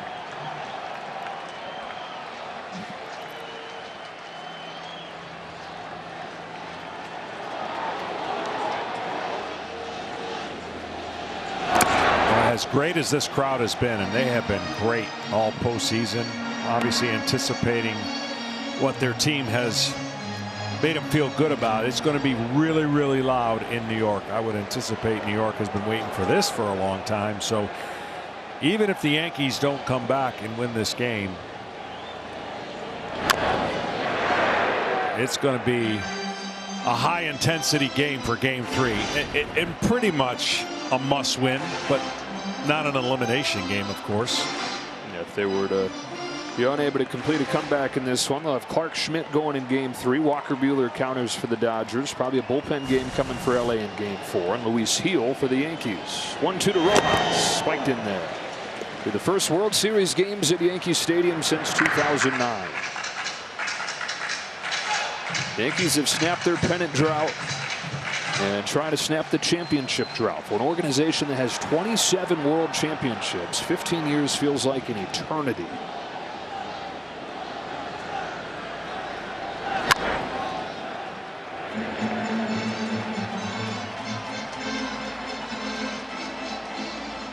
You asked the other day, you think anybody will ever catch the Yankees? I just don't see it happen. No, I didn't realize it. I mean, I knew it was a lot. I just didn't realize the gap was that big. Yeah. Cardinals second with 11. Count goes full on Rojas. Yankees 41 pennants. More than a third of the World Series ever played have included the Yankees in it. 22 pennants for the Dodgers. That's almost 1 out of every 5 World Series that have included the Dodgers. And a dozen of them head-to-head. Ohtani looms on deck as the 9-hitter Rojas waits on this payoff pitch from Holmes. Chase what would have been ball 4. Wow, that move. Wow. No one gone in the 7th inning, and time for Fox Foresight, powered by Google Cloud. Taking a look at the Dodgers' chances to tack on here. And they've been really good throughout this postseason at getting those late runs, making things easier on the bullpen, easier on Dave Roberts to manage. Moved a mile, John. Oh. Thanks to Google Cloud for powering those real-time insights. Ball 1 on Ohtani. Well, the chance to play on this stage is what Shohei Ohtani has always wanted most. He told Ken Rosenthal that after championship series clinch. Ken said, "How long have you thought about this?" He said, "Back to when I was a kid." When he was in high school, he sat down and he scripted his whole life. That's pretty impressive. Like everything. He wrote down when he thought he was going to get married, when he would become a dad, when he would pitch a no-hitter. The part of that script that he's most focused on completing right now is winning the World Series. Biggest reason he chose to come to the Dodgers. What he finds himself so close to accomplishing, to manifesting really. Because he didn't just say, "I'm going to win 1 World Series" when he scripted his life. He said, "I'm going to play until I'm 40, and I'm going to win 3 World Series." This was as a high schooler. That's a window into who he is. So intentional about everything that he does. Used to share a notebook with his dad. Each day at practice, they'd exchange it, write down thoughts about what they had picked up during practice and learned during the games. Oh, no. A method to everything that he does. A reason for everything that he does throughout his days. He's got a walk here with 1 gone in the 7th. And he has looked good at the plate, Mookie Betts.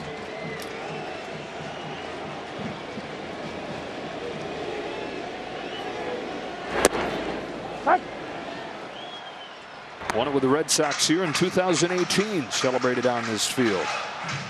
First season with the Dodgers in the short COVID season. Won it.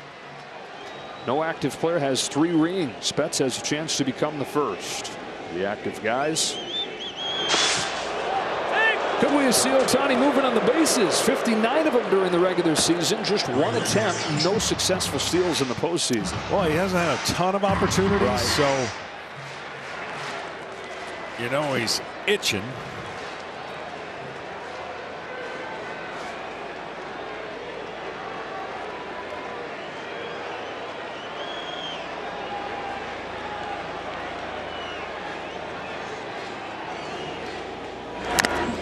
Going 2 on Betts.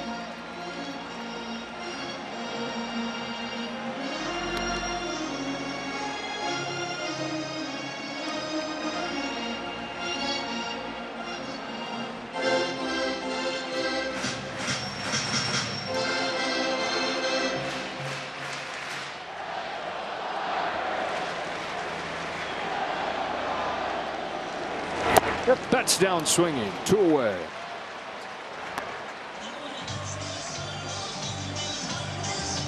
That brings up Teoscar Hernandez.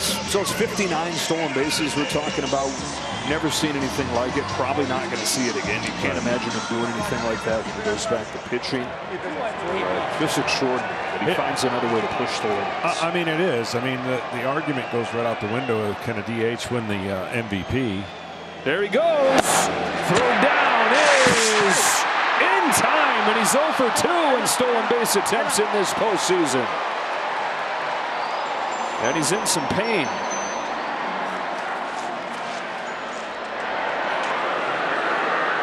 Ohtani's grabbing his left arm.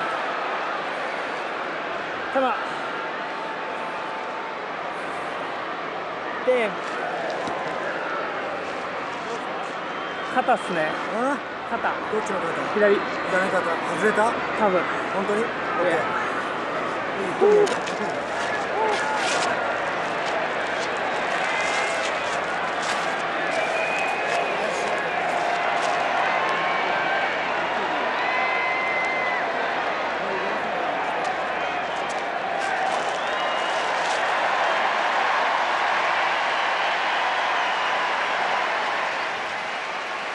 That is not a good sign. You watch him put his left arm down, and it either is jammed his shoulder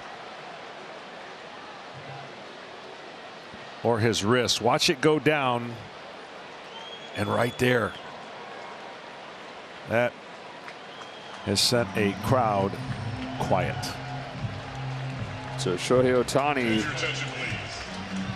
gingerly walks off of the field with the training staff, holding that left arm. And a hush has fallen over Dodger Stadium. It's been all sunshine for the Dodgers in this World Series. Like a dark cloud has fallen over Dodger Stadium. Just a hush over this place. Shohei Ohtani appears to injure his left arm, left shoulder. Michael Kopech's on to pitch the 8th inning for LA. Austin Wells leads off, takes high, 2 balls and no strikes.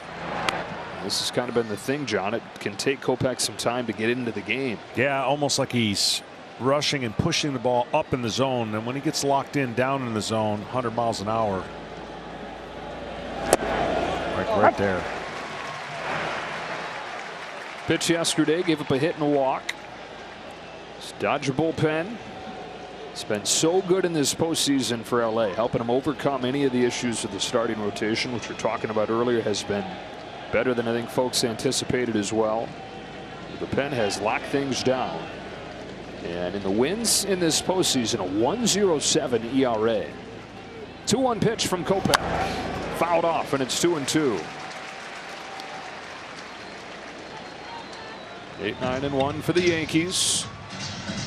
Wells 0 for 2 in this game, 4 for 40 in this postseason. Kopech's 2-2.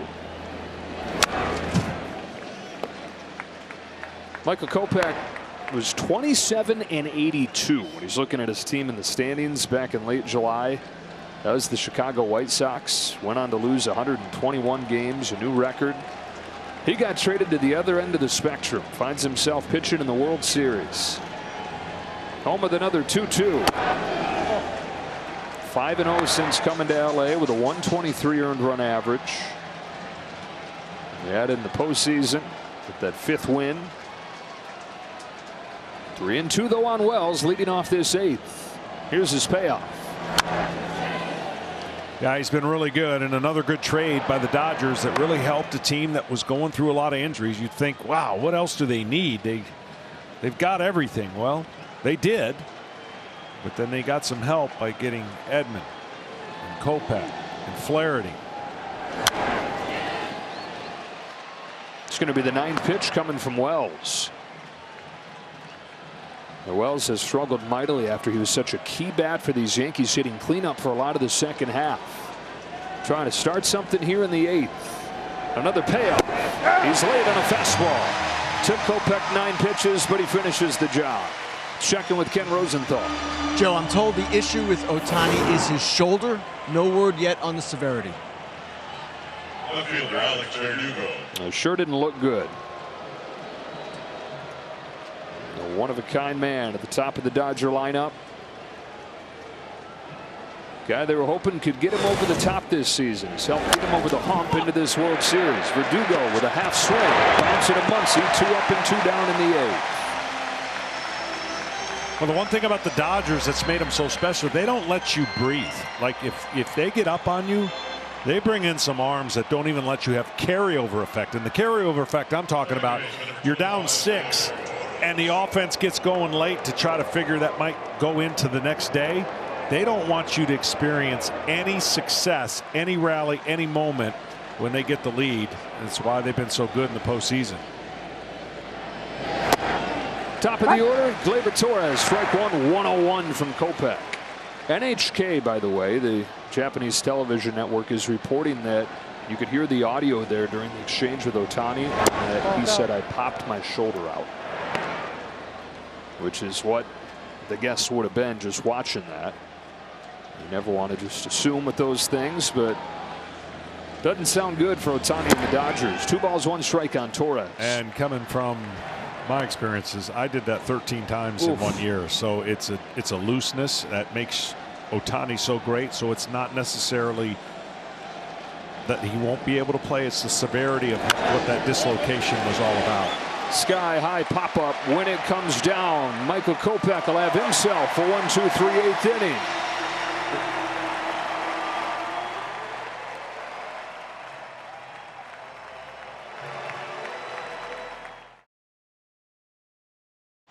T-Mobile is rallying for hurricane relief by donating $25 grand for every home run during the World Series. Dodgers have 3 of those in tonight's game. One of them from the guy leading off this 8th inning, Teoscar Hernandez, facing Mark Leiter Jr. Strike 1. A splitter for Leiter is the pitch. Hitting under 100.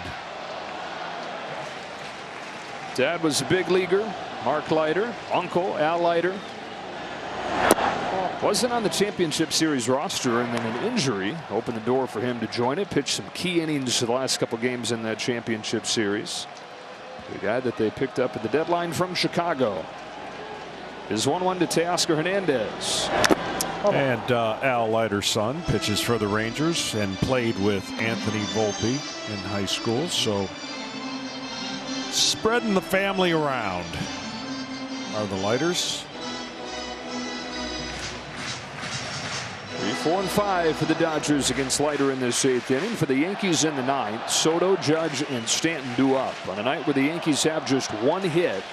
Soto's 3rd inning home run. Now Blake Trinan's been warming. Looks like it will be Trinan for the 9th inning. Off the end of the bat, center field, Judge is there.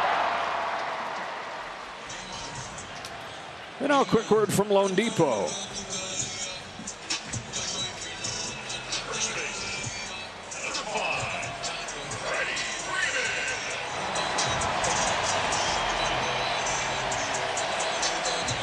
Freddie Freeman with 1 away in the 8th.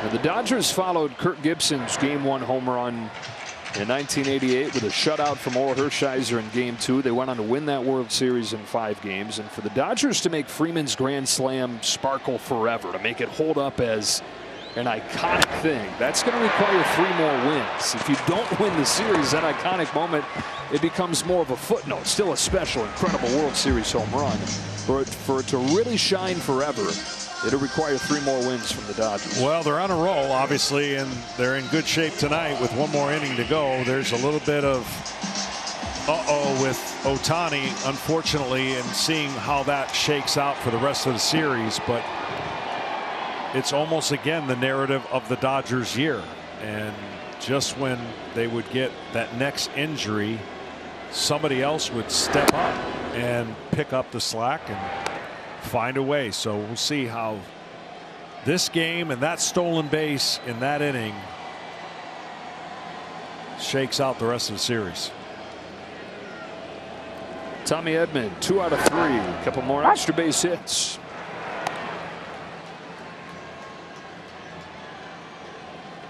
Off to New York. This series goes Game 3 Monday night at Yankee Stadium. Buehler for the Dodgers, Schmidt for the Yankees. Little tapper back to Leiter. Good work by Mark Leiter Jr.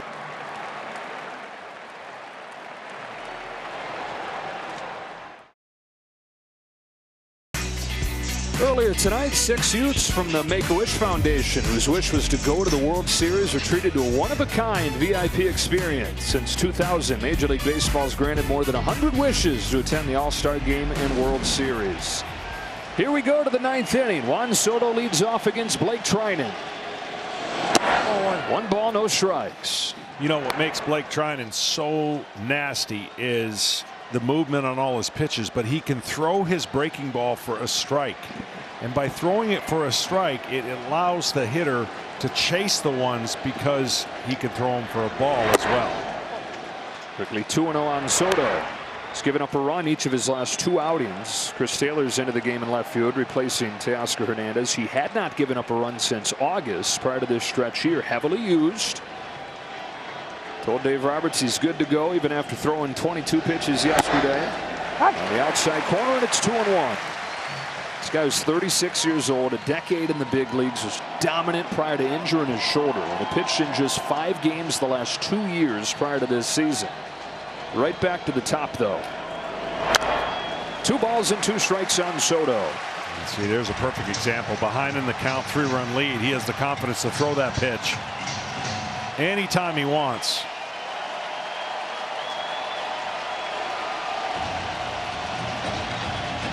Big hitters for the Yankees here in the ninth. Judge and Stanton to follow. Trinan's 2-2. Count is full on Soto. He's the only hit of this game for New York. Soto shot back in the third inning. Yankees have never been one hit in the World Series. And if this holds, there's never been a World Series where the only hit was a home run. The payoff. Soto drills a high line into right field, bets his back and watches it dent the wall. Soto starts the ninth with a base hit. He's got both hits for the Yankees, and he looks into that dugout and says, let's go, down to their last 3 outs. Sinker up a little bit in the zone, and top spin is the only thing that kept this from going out of the park.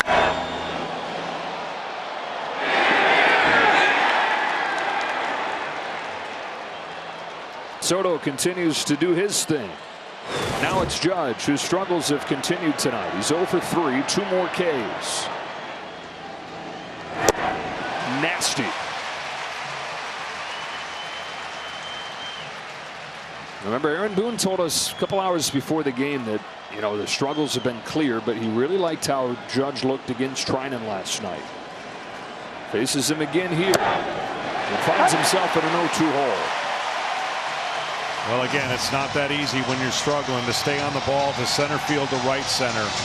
But when you're that big and you're trying to get the barrel of the bat, you get underneath and you start pulling your left shoulder towards left field. As a hitter, it's never good when you're missing breaking balls that break away from the barrel of your bat.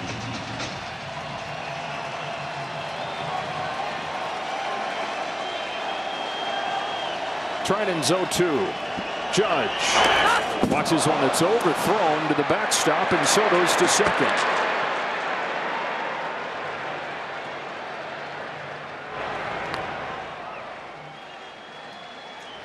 Aaron Judge in this postseason, 6 out of 39, 18 Ks after one of the best offensive seasons in baseball history.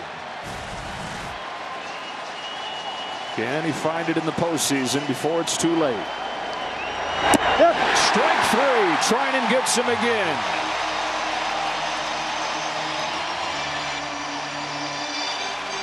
Watch this front hip. Watch the front hip. If we get it in the screen, it's going the wrong way. And when it gets open too quick, and you see that belt buckle, you have nothing to stay back. And he's reaching and trying to feel for the baseball. Stanton, ball 1. Yankees trying to get the tying run to the plate, have a shot here in the 9th inning. Stanton's 0 for 3. Chisholm waits on deck. A home run in 4 consecutive games for Stanton coming in. Lays off, ball 2.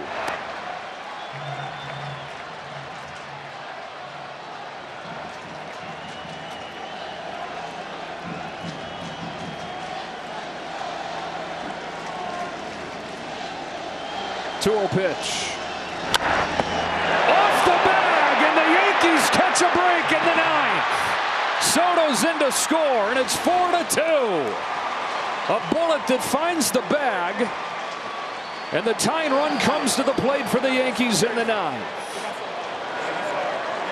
Well, he hit it so hard, I'm surprised the bag's still there. He hits this ball off the bag, and you said a one-hopper. And Stanton remains a threat at the plate. And either way, that ball's probably headed down the line. Base hit for Stanton. Soto's in to score. Both runs for the Yankees tonight have come from him. And all you can ask for, John, is a shot in the 9th inning. They're going to have it right here with Jazz Chisholm. That's exactly right. It started with Soto, and now Jazz Chisholm has an opportunity to keep passing the baton. That's all you can do. You got to win each at bat. Trust your teammate, and then if you get one up in the zone, drive it. Chisholm hit 24 home runs during the regular season. Takes ball 1 from Trinan. Now, if Stanton were the tying run, Aaron Boone would more than likely pinch run for him, but he's not the tying run, so that doesn't matter to Aaron Boone right now. What matters is Chisholm getting on base. 1-1. Rizzo's on deck.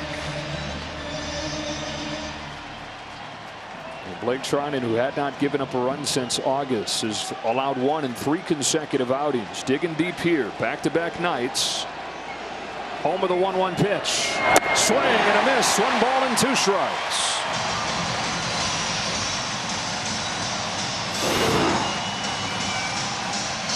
It's just so much late break. The hitter thinks he's going to hit it out front, and the ball is so beneath the barrel. Time taken by Chisholm. The Yankees have made noise late throughout this postseason against one of the best bullpens in baseball. Did it in the championship series in Cleveland. Trying to do it against Treinen, who fires 1-2. Late swing. That is the ultimate protection swing to stay alive.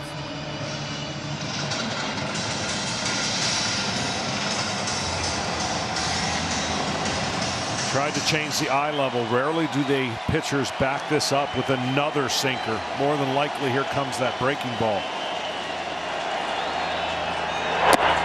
It was, and he took it. 2-2.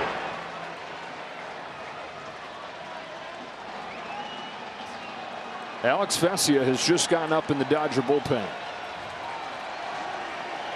Tying run at the plate. 1 gone in the 9th inning.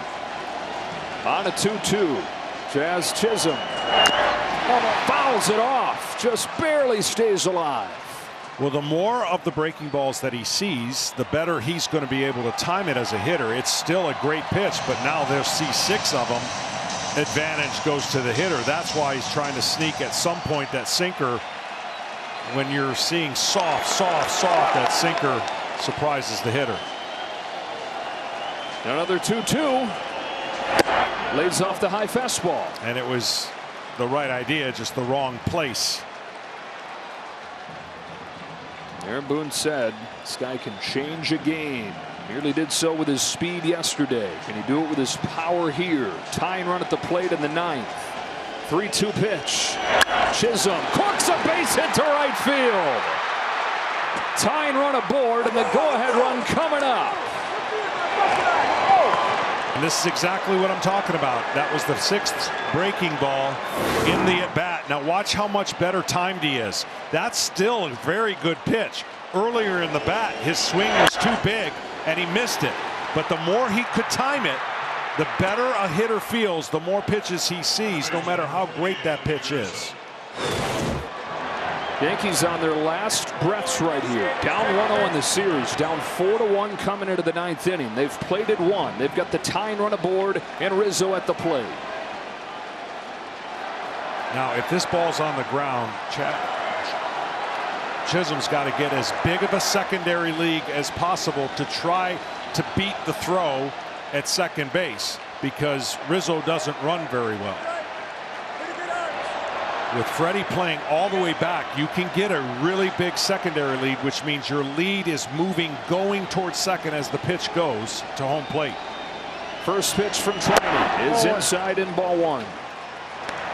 There's a hobbled first baseman, hobbled veteran first baseman that stole the show for the Dodgers last night. You got a hobbled veteran first baseman right here for the Yankees, and Anthony Rizzo with those 2 broken fingers. 2 runners on, 1 gone in the 9th. 1-0 pitch. Rizzo takes a strike. Went to the slider after all those breaking balls. Just a different look. Tighter break.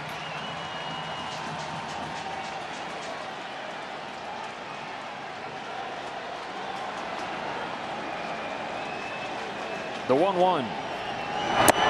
Sweeps under it. 1-2. That one was the breaking ball. That's the change of speeds and bigger break. Got to give these hitters different looks. You cannot keep giving them the same thing over and over again.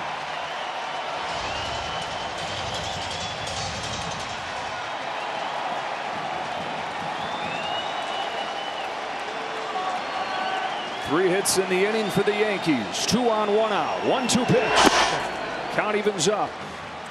Now, when Rizzo was locked in most of his career, he would choke up on the bat, which he's doing. He's tight on the plate. He dares the pitcher to throw the ball inside and try to lock him up. That's why he has so many hit batsmen. He will take the outside pitch of a pitcher and make it look down the middle. He's so on top of the plate. Chokes way up with 2 strikes. Fouls it back.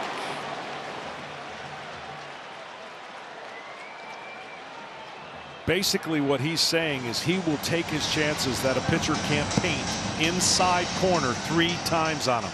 And what he does is he gets into that protection stance by choking up and trying to get to all those pitches that a pitcher makes and foul him off. Another 2-2. Rizzo got hit. And the bases are loaded. There you go. That's what he does. That's an element of his game that makes him so dangerous, because the pitcher has to get in there, but you got to be really good. And watch him just turn almost right into it. Second time he's been hit today. 224th time he's been hit in his career. That's more than anybody in baseball over the last decade. Now here's the key for Volpe. He has been really bad on breaking balls. Can he go up there and sit on one and again think center to right center? If he does that, he will get a hit. If he doesn't, he will pull off of it, either hit a ground ball to short or swing and miss. Yankees have loaded the bases. A run in the bank in this 9th inning. They pinch run with Oswaldo Cabrera for Rizzo. He represents the go-ahead run. Stanton's at third, Chisholm's at second, the tying run. Outfield arms for the Dodgers, none of them great. Taylor, Edmund, Betts left to right. Such a big moment for a kid growing up in New York, replacing Derek Jeter. This is a Derek Jeter moment right now for the New York Yankees. Bases loaded, 9th inning. Anthony Volpe swings and misses, and that's what you're afraid if you're a Yankee fan that he'll fall into. Yeah, he's been too big a swing, pulling off that pitch, cannot hit it with that approach. And it's easier said than done. I'm not trying to say that hitting a baseball and a breaking ball is that easy, but if you don't have the right approach, mechanically, you give yourself very little chance to hit it.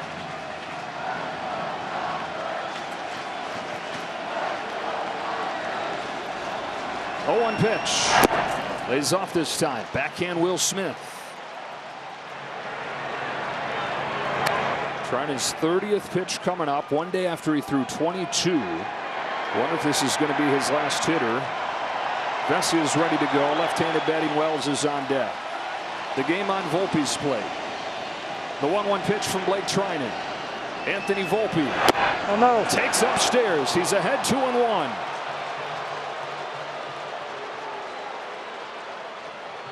You think of the pressure this kid has faced from the start. First-round draft pick, local kid, all those Jeter comparisons, nothing has rattled him. The 23-year-old Anthony Volpe on a 2-1 pitch. Waits on it and fouls it off, 2-2. That was the closest one with the way that he swings that he had a chance to hit right there. That pitch is over the center of the plate, and see that tilt? And everybody who's ever been in the box knows you only get a few chances to get a mistake like that with the bases loaded. 2-2. Just stays alive following that breaking ball off.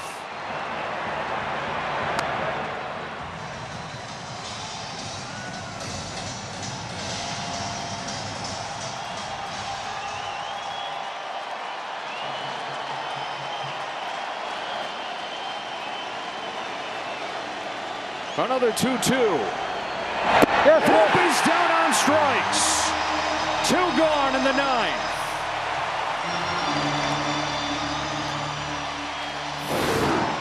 Front side completely gone.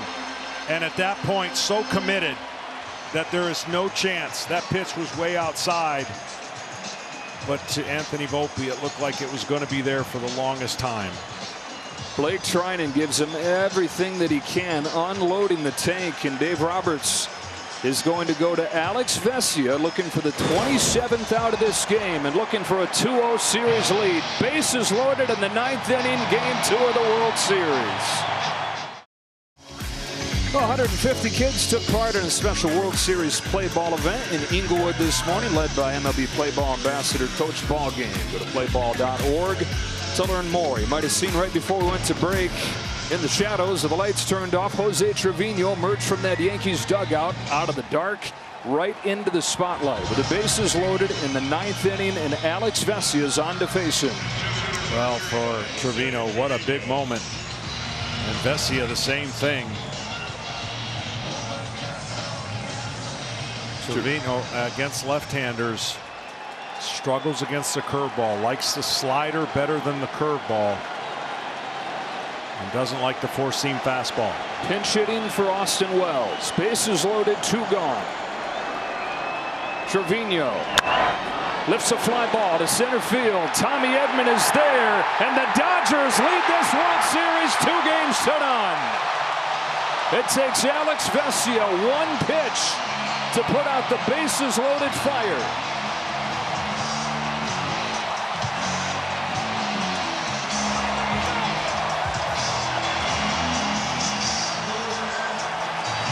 But so interesting, 1 pitch last night with the bases loaded ended way different. 1 pitch tonight with the bases loaded ended in a good way for the Dodgers. As Jose Trevino flies out to center field, Yoshinobu Yamamoto wins Game 2 of the World Series, pitching into the 7th inning. And Alex Vesia throws 1 pitch to get the save, the first one in his postseason career. And the Dodgers will try to continue the trend of teams going up 2-0, going on to win the World Series more than 80% of the time. Tension throughout, right down to this final pitch. Well, he got a good pitch to hit, and at first it looked like maybe he had driven it. But can you imagine coming off the bench, bases loaded, 2 outs, having to try to get it done. So the Dodgers ride that wave of last night's walk-off win. The Yankees find some life in this 9th inning on a day where they have just 1 hit through 8. They get 3 hits in the 9th. They load the bases with a chance to keep it rolling, but the Dodger bullpen's able to shut it down. And 4-2 the final score. Down to Ken Rosenthal. Thanks, Joe. We're here with Yoshinobu Yamamoto and his interpreter, Hiro Sonoda. Yoshi, first World Series start. 6 1/3 innings, 1 hit. What made you so successful tonight? 今日初めてのワールドシリーズ登板で、1安打で好投できた、その要因っていうのはどこにあったんでしょうか。初回からとにかく全力で入りましたし、皆さんの歓声で実力以上のものが出せたと思います。I think everything is working well for me since the beginning, the first inning, and because it worked pretty good today. After the Soto home run, what did you tell yourself? Sorry. After the Soto home run, what did he tell himself?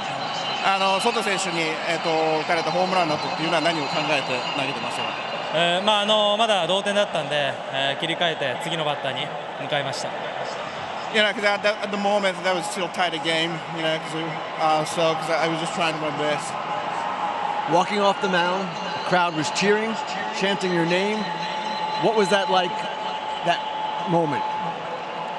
今日これだけの観衆の前で投げるということはどういう気持ちでしたか。すごく楽しみにしてましたし、とにかく今日勝つことができてすごく嬉しいです。I was very looking forward to this game, and I'm glad that we had a great ending. Have you gotten a chance to talk to Shohei yet? How is he doing? I'm sorry. Has he gotten a chance to talk to Shohei yet? How is Shohei doing? Shohei さんがちょっと最後怪我してしまったんですけど、その辺は何か聞いたりしてますか。いや状態はわからないですけど、はい戻ってくることを信じてます。I'm not sure about any details, but I hope he's going to be fine. Thank you very much, Yoshinobu. Thank you, Hiro. Joe, back to you. All right, Kenny, Yoshi, and Dodger fans everywhere hoping that Ohtani's okay. Their team's taking a 2-0 series lead over the New York Yankees as the scene shifts to Yankee Stadium. First World Series games in the Bronx since 2009. The place will be revved up as the Yankees will try to get back into this series behind Clark Schmidt against Walker Buehler. We've got our superstars ready to take over the show. Down at the desk, Kevin Burkhardt and the guys with the post-game show coming. Dodgers 4, Yankees 2. It came right down to the finish once again. Dodger bullpen strands the bases loaded, and the Dodgers take a 2-0 lead to New York. We're back here to Dodger Stadium after this break.